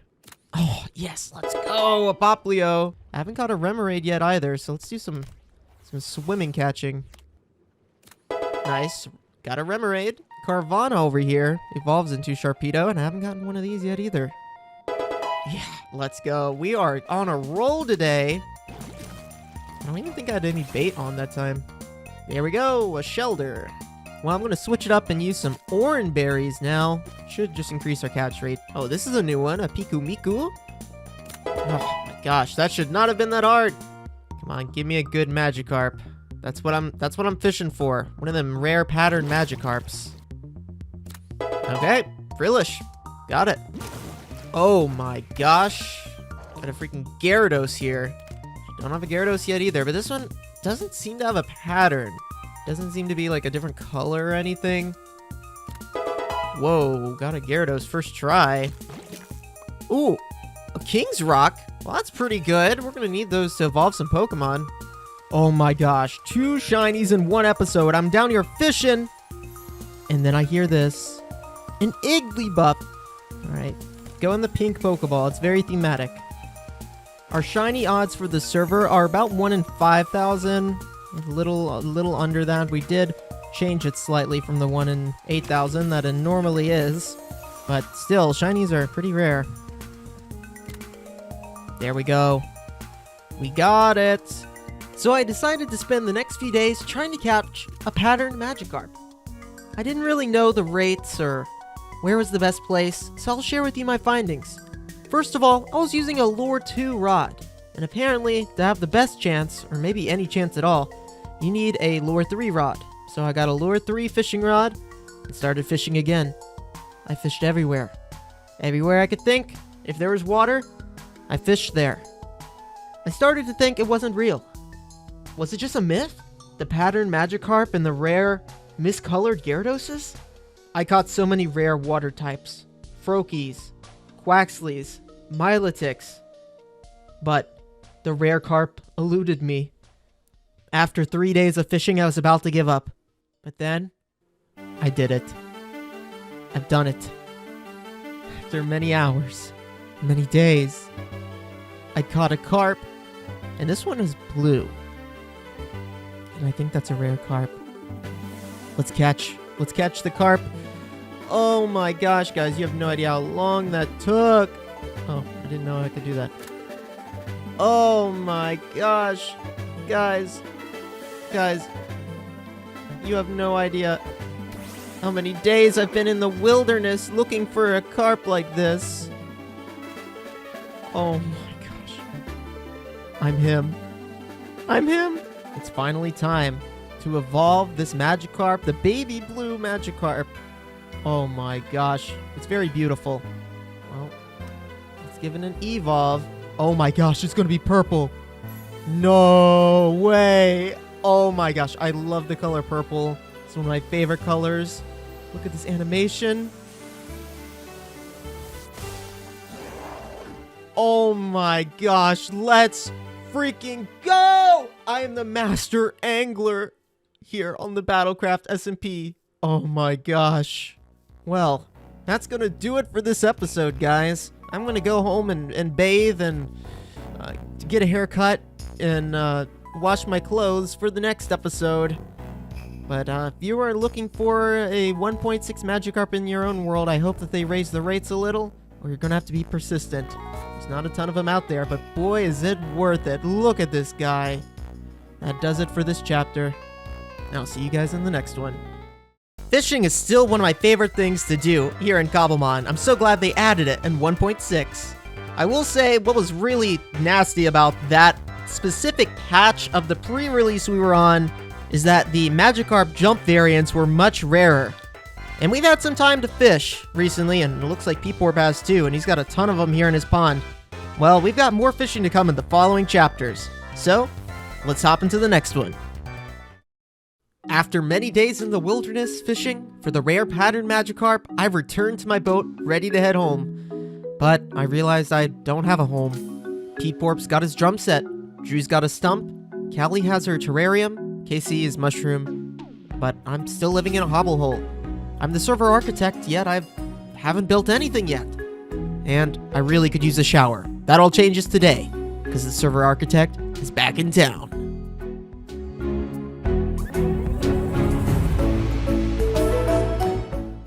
Don't look, I'm in the shower. Yes, I'm all done. You can look now. I'm just in my little bathroom here. This is where I go in between sessions just to relieve myself if I need to. But that's the only piece of house that I've got. And we're gonna do some building today because, well, we need more building here. As someone who has studied art history quite extensively, I can speak to the importance of studying the greats. Now don't get me wrong, there's nothing wrong with starter houses, okay? But I, as the server architect, well, I want to do something a little bit bigger, not here in the spawn town, but on my peninsula to the south. And today, I intend to unearth a classical piece of architectural perfection, an open-air amphitheater, like the ones discovered in Aeropolis, which is modern-day Turkey, and the ones that the Greeks used. So, I'm gonna get out my brush, I'm gonna brush away some dirt, I'm gonna brush away some gravel, and see what type of building we can unearth in today's episode.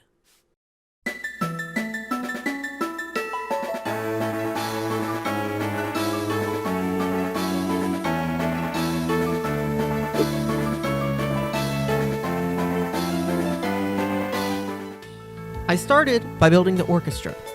This orchestra section is a lower section where an orchestra, vocal performer, and instrumental players would usually be located.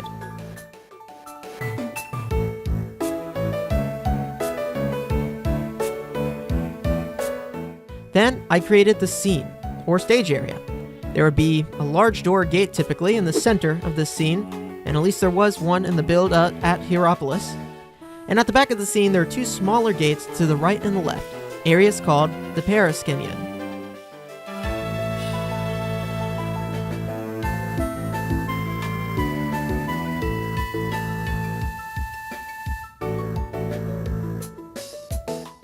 I decided to put a battle arena right on the stage, in an area that's called the Proskenium. There will be some epic battles here in the future, and I can't wait for everyone on the server to use this space.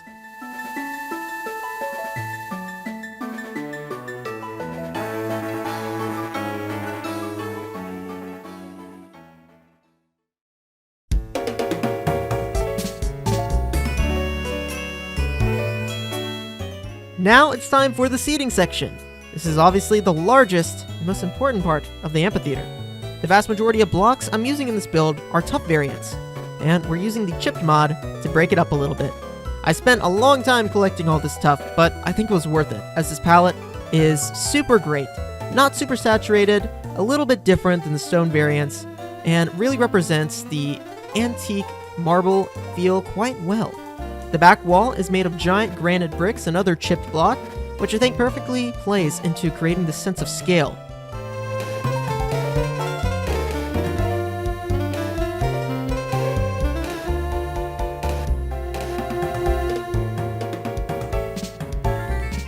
Lastly, I put a nether portal in the main gateway, and the primary parts of the build are complete. I wanted to get my servermates' opinions on the build so far. There's still a lot to do. I had to get their honest reaction, so I invited Drew and Peeporp over to take a peep. I was just getting ready to unveil something. I'm nervous.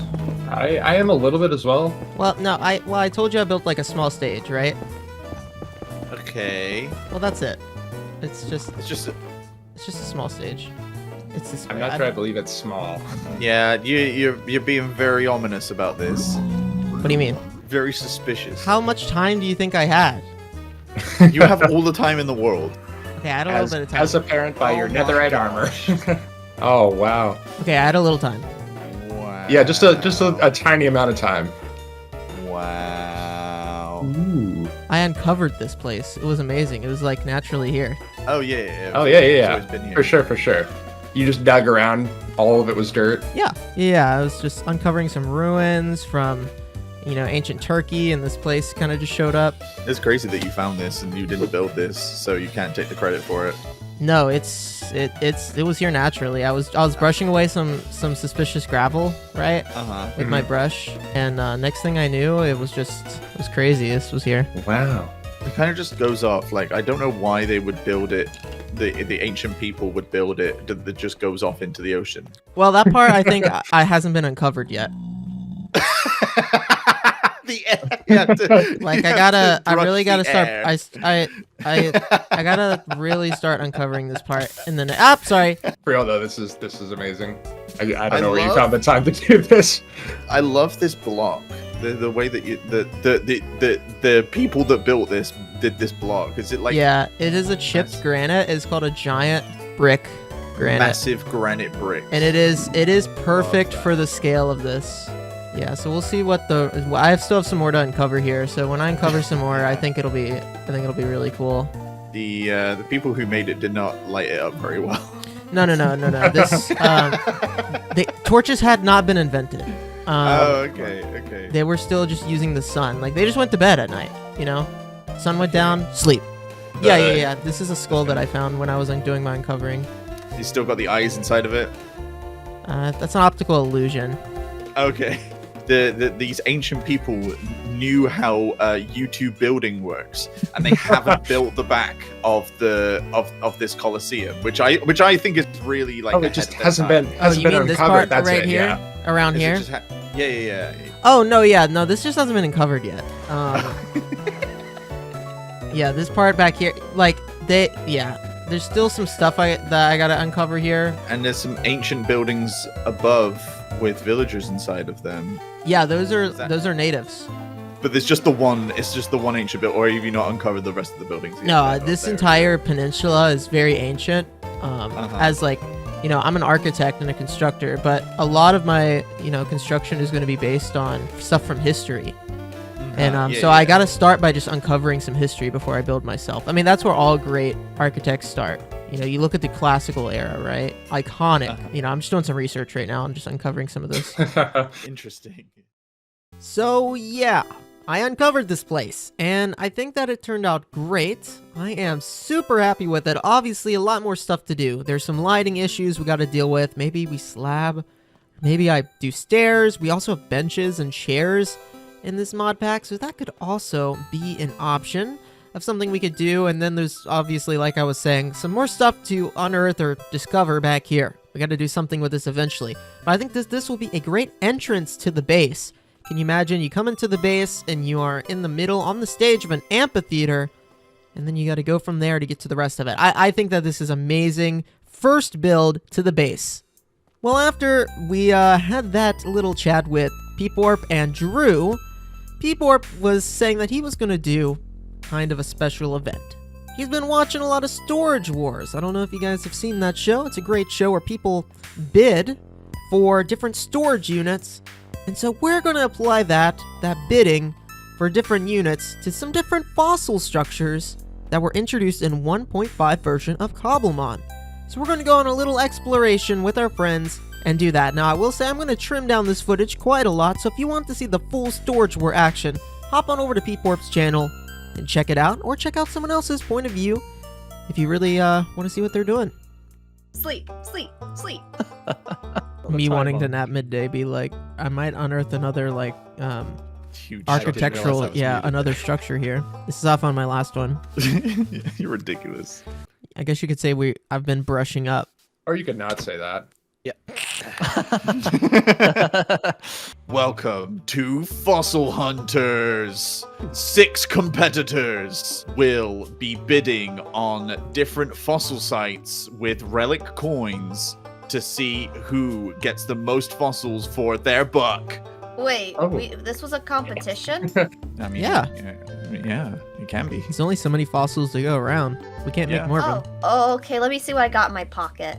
A little bit of lint, a rubber band. Oh, I do have money. Okay. Wow. Hey, that's my waterfall. What are you doing? Oh, was it not a public use elevator? No. Oh, I'm sorry. What the heck, guys? Actually, that looks pretty fun. Let me give it a try.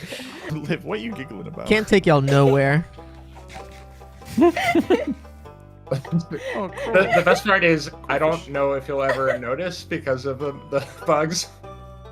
Yeah. Yeah, I don't think so. Oh well. Until you press shift. Oh, okay. I got you. Oh. Wait, do I have one on too? Oh no, I'm fine. I thought I was being. It's like the sticky note on your back. All right, let's see. There you go. Oh, There we go. okay. There we go. That's why I didn't notice, because it's already green. It's like, you know, it's blending in with my hair. There we It's go. probably true for JB. Okay, He cool. doesn't realize there's anything on him. Okay, cool. I'm keeping Wait, this what? up. Is there? You're making me double take. No, there's not, Spot right? oh, there's just a white spot on the top of your head. I won't worry about it. Guys, Try and get it off there for is ya. nothing here. Oh, the turtle is just. It's just. Oh kind of my floating in God. this spot. Got it off. There He's you been go. there the whole Oh, time. ghost. Oh, I got Oh, a I ghost in knew my I was hand. hearing chicken noises. Yes. Not What's much the to it. starting Let's bid? do it. Yeah, let's make our bids. I bid 5. 5. Those are 5 relic rookie coins. numbers. 10. Whoa. 12. Oh, that's more than I have. Yeah, no, 13. I'm out. I will go 14. 18. 18. Oh. 20. He's 20. serious. I'm going 20. 22. 24. I hear 24, 25. 24. Do I hear 25? Oh, 25, 25. Do I hear Oh, 26, 26? 26. I'm out. I can't do it. I'm 26, poor. 27. I mean, 27. I'm not poor, but I left 27, my 27, money 20, at 20, home. 28, 28. Oh my god, 30, 30, 30. 32. 32, 32, 32. Do I hear 33, 33? 32 going once, going twice. Sold for 32 relic coins. Yay! I see it. Easy. Is it Yes. a big one? Got the little bunny. Let's make this. Should we make this all one That would thing? be pretty epic. That's Oh a my. high bid. That's a high Yeah, cost it's a high bid. unit right It's there. a high bid. High cost unit. We got 3 things. I need my root fossil. That's If what we I say- need. If we say that, the others won't. Bid. Oh. Shh. Should we go in Yeah. together? Do you want to go in together? Oh, that could be good. Yeah. All right, we will be holding this auction on international waters because this is a 2-for-1 deal. It's a 3-for-1. It's a 3-for-1 Three deal. for one. A ruin structure and a gimme ghoul tower. We will start the bidding at 10 relic coins. Do I hear 10 coins? 15. 15 coins. 30. 15 coins. Do I hear 30? 30 coins. 30 coins. 45. 45. 45. That's 45. 50. 50. Here we go. 50. Do I hear 60? 60 coins.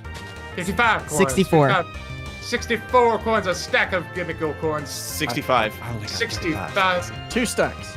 2 stacks. Oh my. 128. 128. Going once. Going twice. And sold for 128. Do you even have 2 Yeah. stacks? Yeah, we do together. Yeah. They're splitting it. I heard 35. That's cheating. Maybe I'll just steal this one right here. I have my new. Okay, no. I'm just joking. It's a prank. It's a prank. One of the only structures I'm like, I know that's a structure. Is Oh, the the oak big tree. stump. Yeah. Got a swallow. Got a sawsbuck. Nice. Rookity. Now. Yep. Overnight. Oh, I see. Yes, got the loaded. Yep. So this is the tower, and then the fossil is going to be up here. I kind of just want that mangrove sapling right there. Hey. You have to bid. Yeah, to you're gonna get have to bid. that. You're gonna have to bid to get it, jblader. Okay, fine, but I'm bidding There from you here. guys are. Oh, and I found another structure, 2 structures for you as well. 4-for-1. All right, we got a rare opportunity today, a 4-for-1 structure and fossil. So we're gonna bid this. Start the bidding at 10 because I feel like everyone's broke at this point. 10 Nope. give me ghoul coins. 20. A stack. 20. Right here, 25. 25. 64. Did I just hear a 64, stack? 64, 65. 65, 65, going once. 80. 80, 80. Oh my gosh. I'm hearing silence after that. 80 coins, going once, going twice, and sold for 80 Yes! relic coins. Let's go. I'm not even there. I'm catching a piece of sushi. Then your What are you then your catching? bid is void and No, I'm null. like doing it over the phone. I'm doing it over the phone. All right, we have another mud pit fossil structure. Here you can get all those fossil Pokemon you have been searching so desperately for.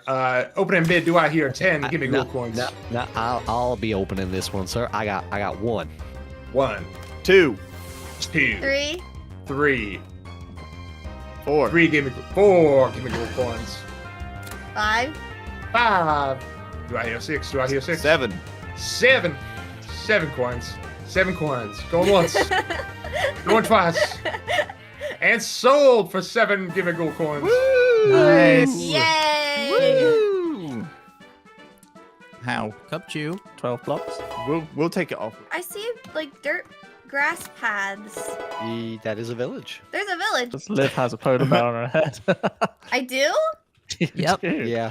We have a very, very dangerous. Oh, now give me auctioneering block out here. Very dangerous fossil structure right around Guardians. You will not be able to break this ice very easily. So, what do I hear the starting bid at? 6 relic coins. 6 relic coins. 6 do I hear? 7. Let's get that to 7. 7 relic coins. 7 relic coins. Going once. 8. 8 relic coins. 8 relic coins. Do I hear? 9. 9. 10. 9, 10. Oh. 10 relic coins. Do I hear? 11. Going once. 11. 11. 28. 28 relic coins. Escalated quickly. 30. 30 relic coins. I didn't want it, but I feel like Dawn to get it. There's relic coins 29. flying around. Was that enough? Still under 30. 30? 30 is the What? bid. 31? 31. Why are you throwing money at me? 32? 32. You're bidding yourself. How am I supposed to bid somebody that bids themselves? I don't know if you can. That's a power move. So, it is 32 relic coins. Going once. Going twice. And sold. Oh. Whee! I own a chunk of ice now. Very Oh, valuable well. ice. This black wool is going to stay here forever because I cannot pick it up. Yeah, no, we can't even help you. But I'm going to be unveiling all of the fossils that we purchased in that session with the gang in the next episode. I think we've done enough unearthing with our brushes. We need to set them down for a few minutes. And then in the next episode, we'll get the brush back out and unearth some fossils. And I'll also talk about this area up here, these natives, as I call them. Yes, the testificates, the villagers. I've been playing around with them because they are a necessary part, in my opinion, to the Minecraft experience. And so we'll be switching gears to some villager shenanigans and some fossil shenanigans in the next one. That puts a close onto this chapter. The Great Amphitheater is done, and we'll see what the next one holds. After that time in the wilderness fishing, it was great to come back and do some building, and this amphitheater is still the largest structure I've built on the server so far. But I got big plans. Oh, I got big plans! So if you're still watching, make sure you subscribe so that you don't miss an episode where we not only finish this build for good, but build something a little bit larger. But that's gonna have to wait. On to Chapter 6. Millions of updates ago, this region was ruled by ancient Pokemon. Lost to time, they've returned as fossils. And thanks to the power of science, we can eventually revive them to their former glory. Let's turn a page on time and find some more relics from the past today on the BattleCraft SMP.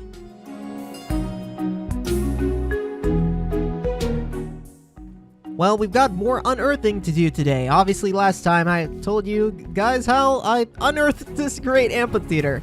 Still more work to do over here, but we're gonna have to save that for another day. Seems more spawn proofing to do, of course. What we're gonna be doing today is mostly continuing to brush up on unearthing some really cool stuff, and that is going to include unearthing up some fossils that we bought last time. In the last episode, we did the fossil hunters, and I managed to get my hands on a few of the fossil structures that were introduced in 1.5 Cobblemon.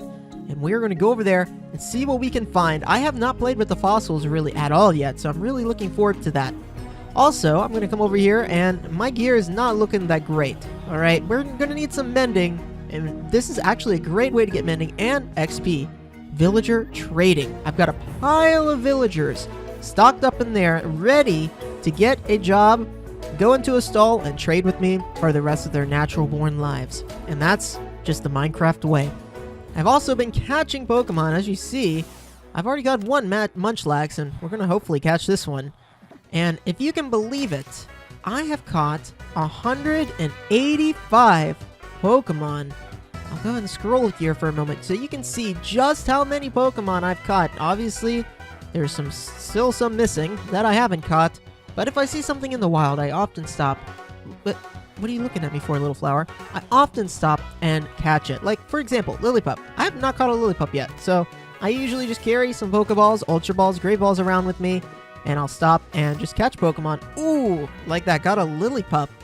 So, another one added to the dex, and every time we catch a new Pokemon, the chance of getting a critical catch like that goes up. It is based on percentage of Pokemon owned. So, we got a Cutiefly here, one of my favorites. Love Cutiefly. There we go. Cutiefly added to the team. Roselia. Don't have a Roselia yet. So, I do this quite often. I'll just run around and catch Pokemon. And don't worry, we're going to be focusing more on the dex later in another episode, where I'm going to try to catch them all, because what type of Pokemon trainer would I be if I can't catch them all, right? Last time on Fossil Hunters. 6 competitors will be bidding on different fossil sites. 80. 80. Oh my gosh. I'm hearing silence after that. 80 coins going once, going twice, and sold for 80 Yes! relic coins. Let's go. Do you see all these gimme ghouls on my map? They like stealing coins. Oh, huh? Yeah, I see you down there. Okay. Look, don't steal any of my coins. Last time, we won this one and a few other structures around here. And it's time to brush. Yes, I came through the Nether to get here. It's a long freaking way. Get out of the way, buddy. Let's see what we got here. Now, this is suspicious gravel, and this is a Cobblemon structure, so we're going to get suspicious gravel items. And it looks like we're getting a sherd right off the bat.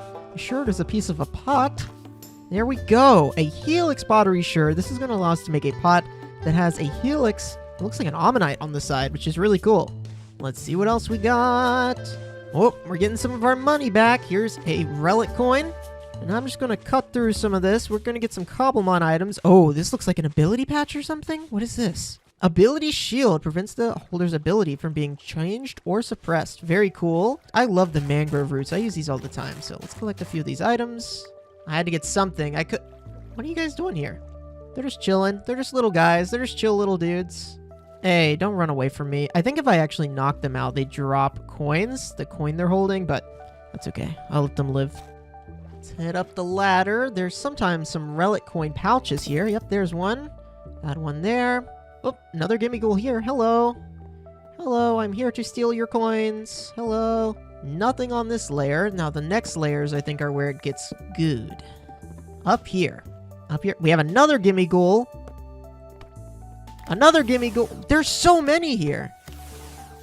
I actually really want to catch these guys. Okay, we got one of them. Got 2 of them. While they're doing that, ooh, that had Vivichoke seeds inside. So this is one way you can get Vivichokes. Vivichokes are used in the medicinal items for the most part. So you're going to need to get some hands on some Vivichoke seeds at some point. And this is one way you can get them. Alright, 3. Got some more coins here. Everything else looks pretty normal. And there looks like there's a chest here. I think there's a chance this is a gimme ghoul too. But nope, not today. We just got some more coins. We're up to 42. Remember, we only bid at 80 for all 4 structures, so we're not doing that bad. There we go. Destiny Knot, Shiny Stone, Evolution Item, Dark Gem, XP Candies, Rare Candies, Bug Gem, and a Stone Shovel. With Silk Touch, actually. That's kind of interesting. And I think I can pick this up. And I can take it with me. So we got us a Gilded Chest as well, which is quite exciting, if I do say so myself. Now, we got a few more. You know what? I really want to just catch all these guys. You know what? No, I don't. I changed my mind. I redact it. Let's go to the other 2 structures. Or other 3 structures? Yeah, other 3 structures. And see if we can't get our relic coins back now that the Gimme Ghoul Tower is gone. Here is the second structure, and this is one of the newer structures. It is a bog pit. Yes, lots of mud, lots of roots coming out of the ground. This is where some sort of animal may have fallen into the mud. And there's a loot table in all of these Cobblemon structures, and hopefully, inside of this loot table, we can find ourselves a great item.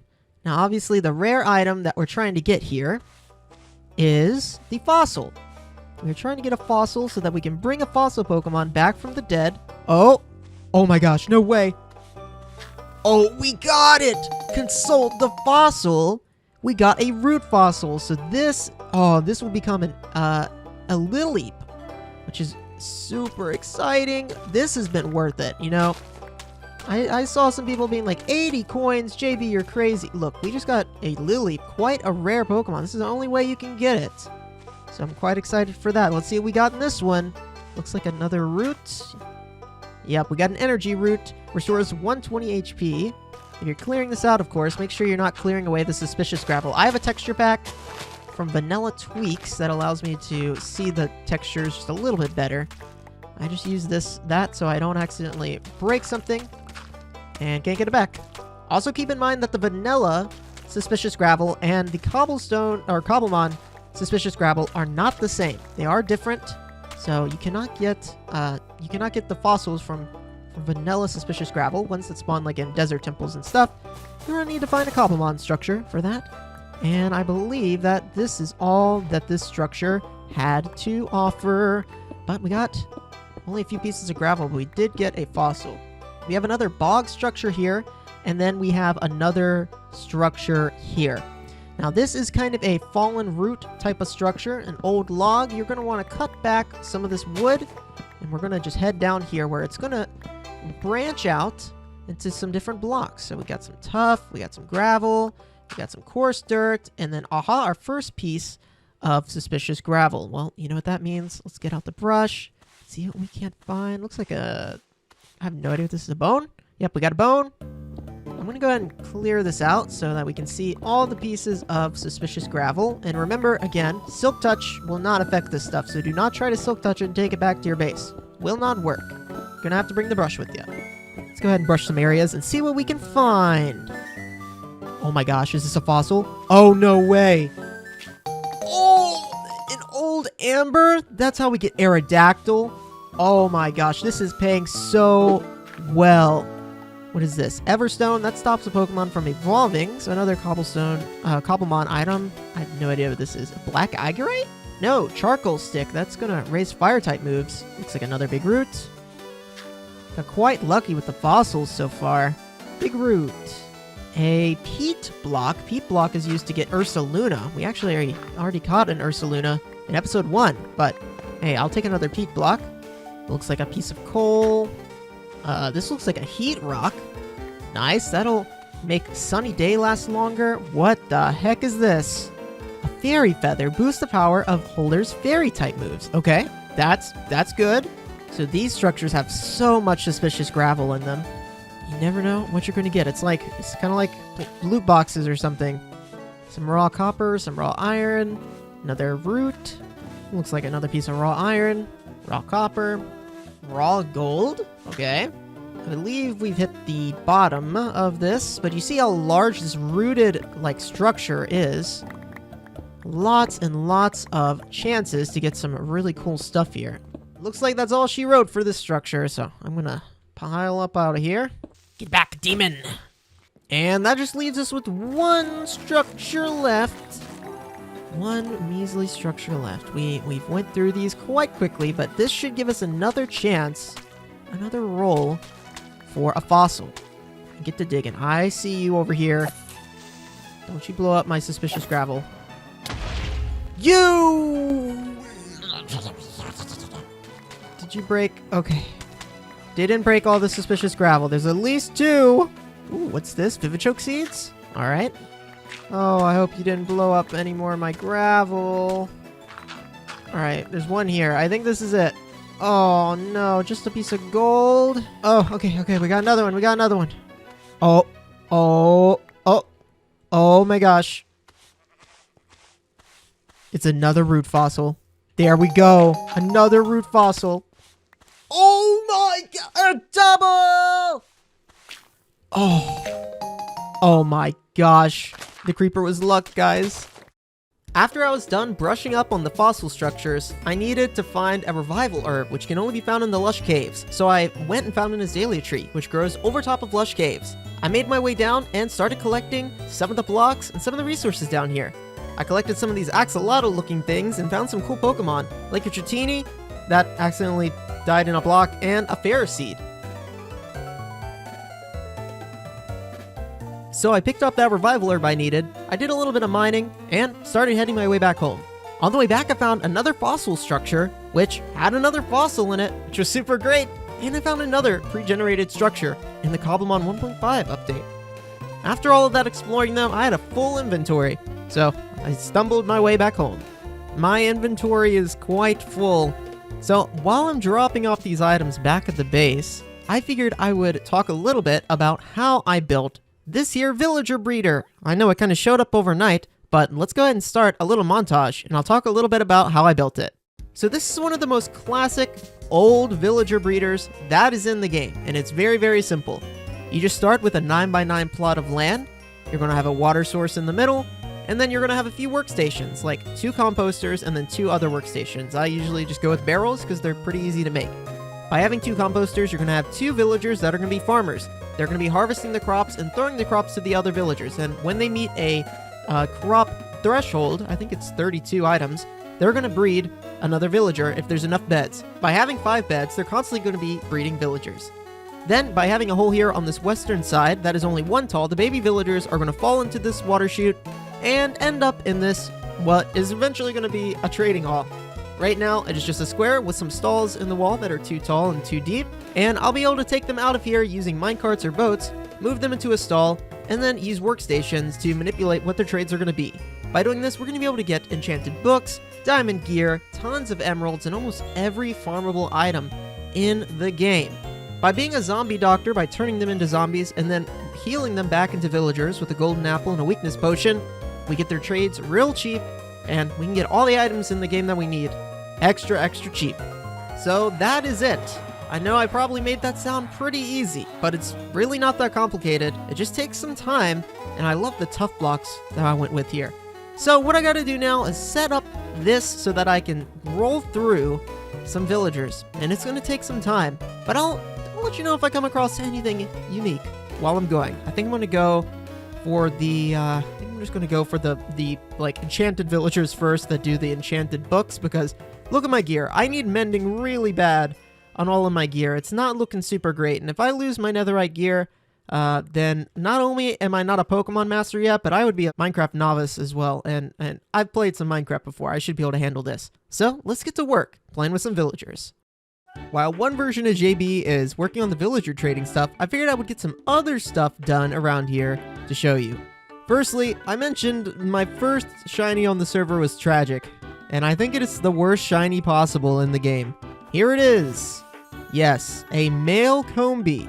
Now, I do be loving their little smiles, and I do like their little face here, but male Combee is a pretty tragic shiny just because, well, you can't evolve a male Combee, you can only evolve female Combees. So this guy will forever be a relatively low stat Combee. I guess he do be pretty cute, so can't be too angry. I've also been working on building out a team, and there's so many fun Pokemon that I want to use that I'm going to be doing multiple teams. Like the Pokemon Origins series, the gym leaders have multiple teams, and that is what I am going to be doing. They're going to have a Pokeball team with the weakest Pokemon, they're going to have a Great Ball team that is an intermediate level, and then an Ultra Ball team with the strongest Pokemon. And I'm going to pull some inspiration from that series, and basically be doing that here on the server.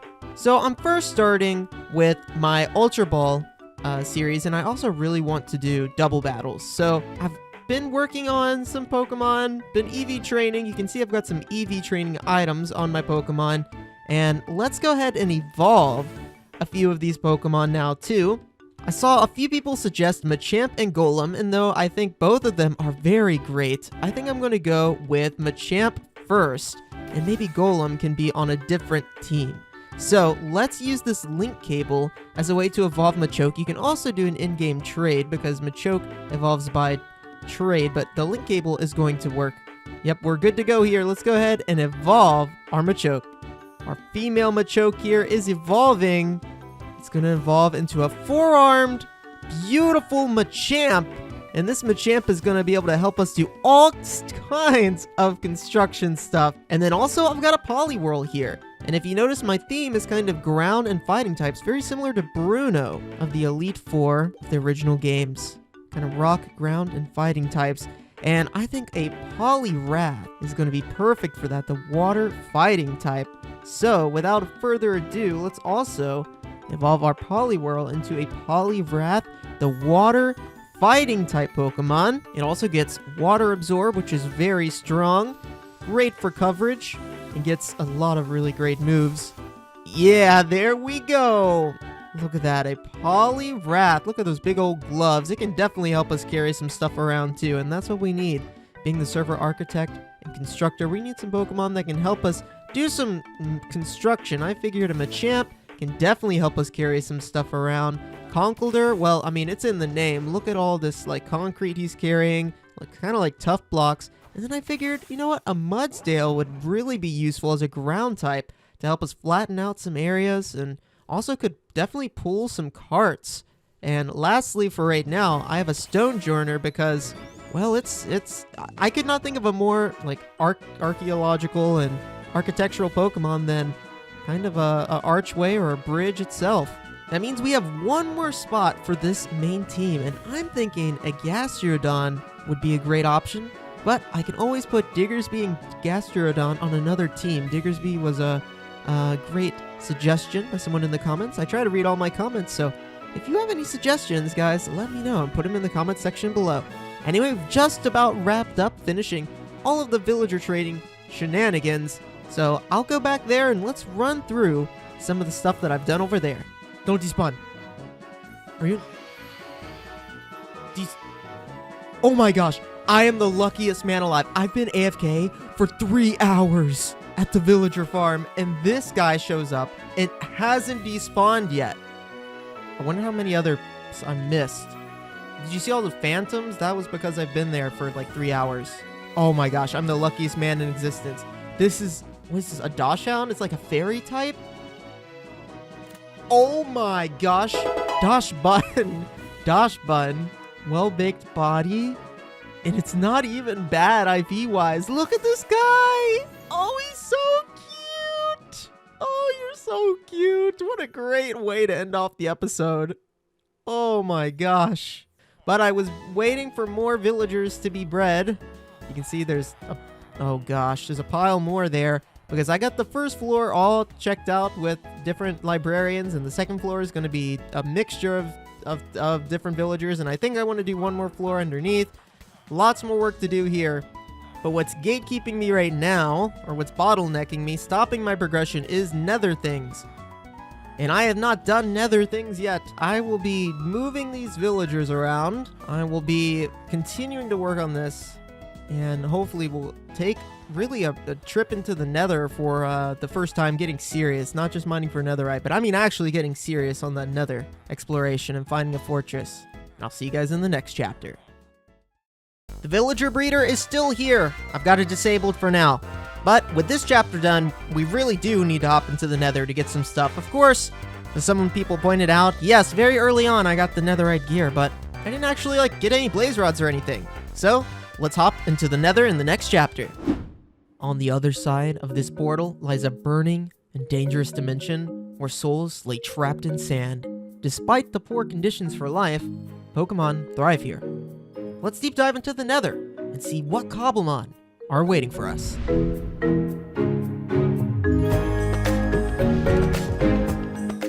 Lots of work has been done here in the overworld.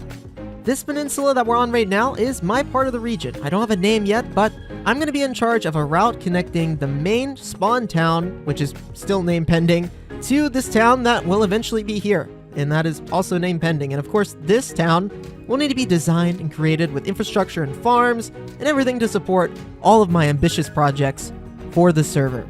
This island that we're on, or this region, is about 2,500 blocks in length and width, maybe a little bit larger.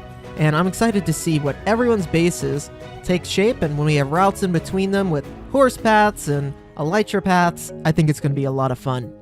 I've been trying to keep the creepy crawlies to a minimum around here, so as you see, I've been collecting some animals over here, lighting it up with jack-o'-lanterns just because it's a little bit more organized than spamming torches. That's basically the only reason.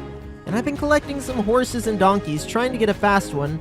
I've got this one right here, and this one is pretty dang fast. Also, caught a Spinda. in some boats. Actually, I've got quite a few Pokemon in some boats because I want to catch them on camera.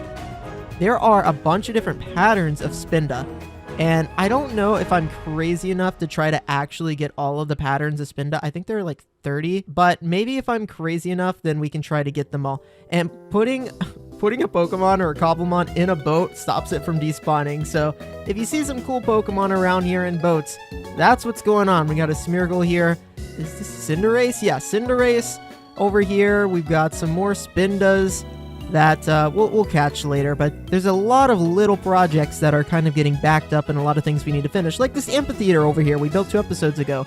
Looks great, but we haven't uncovered the rest of it. It's still just kind of floating on this side. We've got some floating dirt over here. We got some floating dirt in the spawn town, and I want to do some building in the spawn town soon. So we're going to need to take care of that quite soon. I'm actually going to head over there right now, but I've got 3 major goals that I want to do in this video. The first one is I want to conquer the Nether. Now, what does that mean? Well, it means I need blaze rods. That's going to be step 1. We're going to get blaze rods.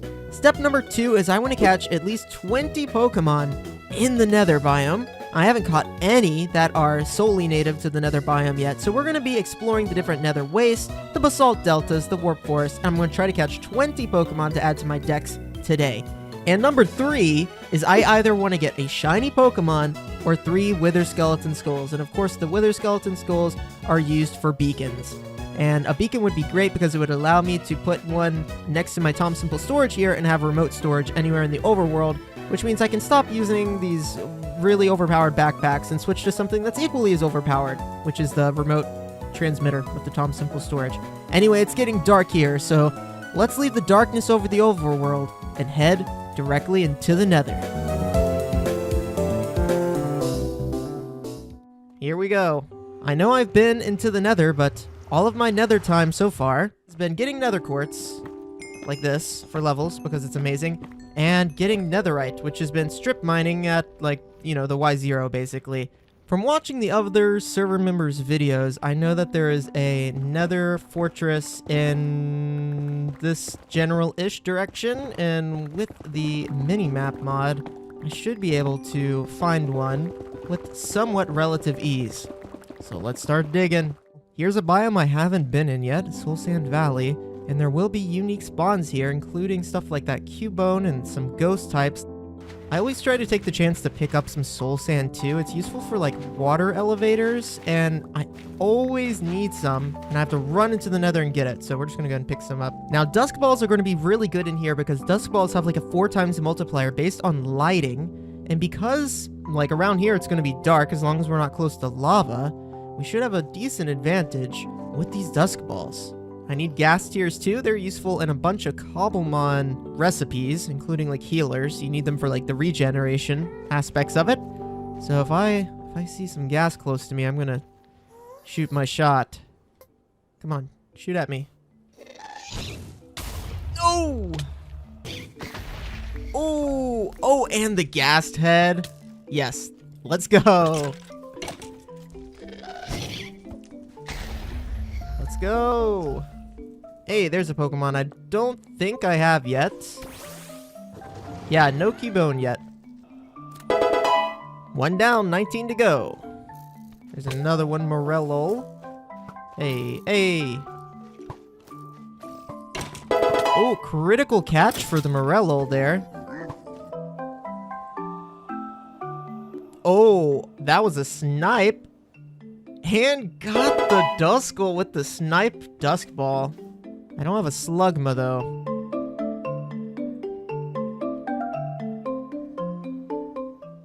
Oh my gosh, does that work?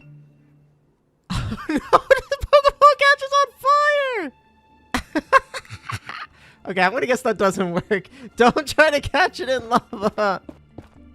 Oh, there's a new one I don't have. Paris?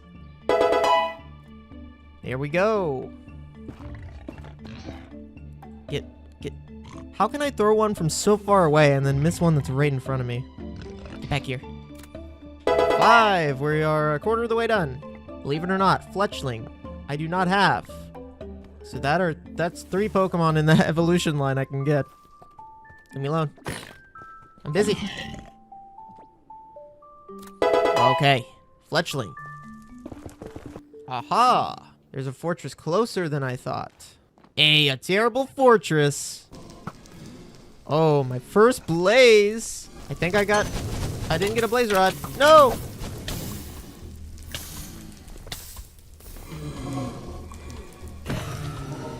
Oh my gosh, the blaze rod fell. Oh, never getting that one. If I get a wither skeleton skull before I get a blaze rod, the world is backwards. Blaze rod. Ooh, into fire. Task 1 complete. Although I need a lot more than this. Oh my gosh, the amount of wither skeletons here are insane. I have a feeding backpack on feeding upgrade on my backpack, by the way. If you're wondering why I'm not having to eat, I have it set to, if I'm taking damage, it'll force feed as fast as possible. So that's how that one works. We need nether wart too. And nether wart, of course, is going to allow us to make potions. I'm going to replant some, make sure that there's enough here for somebody to come back through behind me and get some. Oh, that's a Pokemon I don't have. Look at that guy over there, Ekans. I don't like when the Pokeballs fall into lava. Huh. With the looter mod in this mod pack, I almost hit him. We're going to be able to get loot from the same chests that other people have also opened before, which makes raiding things like this on a server a lot more enjoyable. We can all share in the glory of discovering whatever these fortresses have to hide. That goes for bastions too. Oh no, I've been slimed! I feel like I'm on a Nick show in the 2000s. Oh, Withering Heights. Virgil spawned a wither? He beat me to it. There it is. Ooh, in this chest we've got a malicious armor. This will give us one of the Ceruledge variants. I believe that is the dark type Ceruledge. Oh, the double! Look, if I was not recording that, no one would believe me that just happened. And that's why we do it. It might be faster to get a Wither Skeleton Skull today than get a shiny. I thought that catching the 20 Pokemon would be easy, but it's looking like that one's gonna be the challenge. Oh, hello.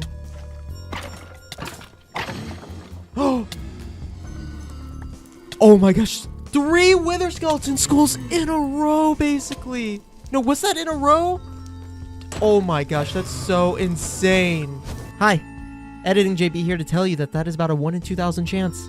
So when I ask someone to run the numbers, I did it for you. Still higher than the 1 in 8,000 for a shiny, but pretty crazy odds. Take it away, JB. Oh my gosh. Well, another item off the checklist. Oh, here's a new Pokemon I don't have yet. Look at this little guy. I think it's a Charcadet. And I really like the humanoid Pokemon, especially ones that have really cool backstories. And Charcadet is kind of one of those. Hey, there we go. Wait. New Pokemon alert. Larvesta, the bug fire type. Kind of an ancient, mythical, somewhat Pokemon. I loved how they integrated that into the story of Pokemon Black and White. Look at that snipe. Kind of adding it as a kind of rune-based, really rare, legendary-esque Pokemon. Hey, got it! Another one down. I'm going to spend a little bit more time here in the Nether, collecting some more blocks. I love the glowstone, obviously quartz, always useful. And I, of course, am going to keep killing the Blaze and the Wither Skeletons when I see them. I've also got a PC on me. Let's see if any of those Pokemon that we just caught can evolve and really help us fill out that dex. So let's evolve our little Fletchling into a slightly bigger Firebird, a Fletchender. Oh yeah, there it is. Oh, right on top of me here. Now, this is a Salandit. Only the females evolve, much like comb bees. So I want to try to get my hands on a female one if I can. Let's see. Oh, a male. All right, little dude. You're pretty cool, but you're not going to help. Oh my gosh. Oh, there's a rare spawn over here. Another Wither? Vert, how many Wither Skeleton Skulls have you been farming? Let's do it. A Alolan Marowak. Fire Ghost type.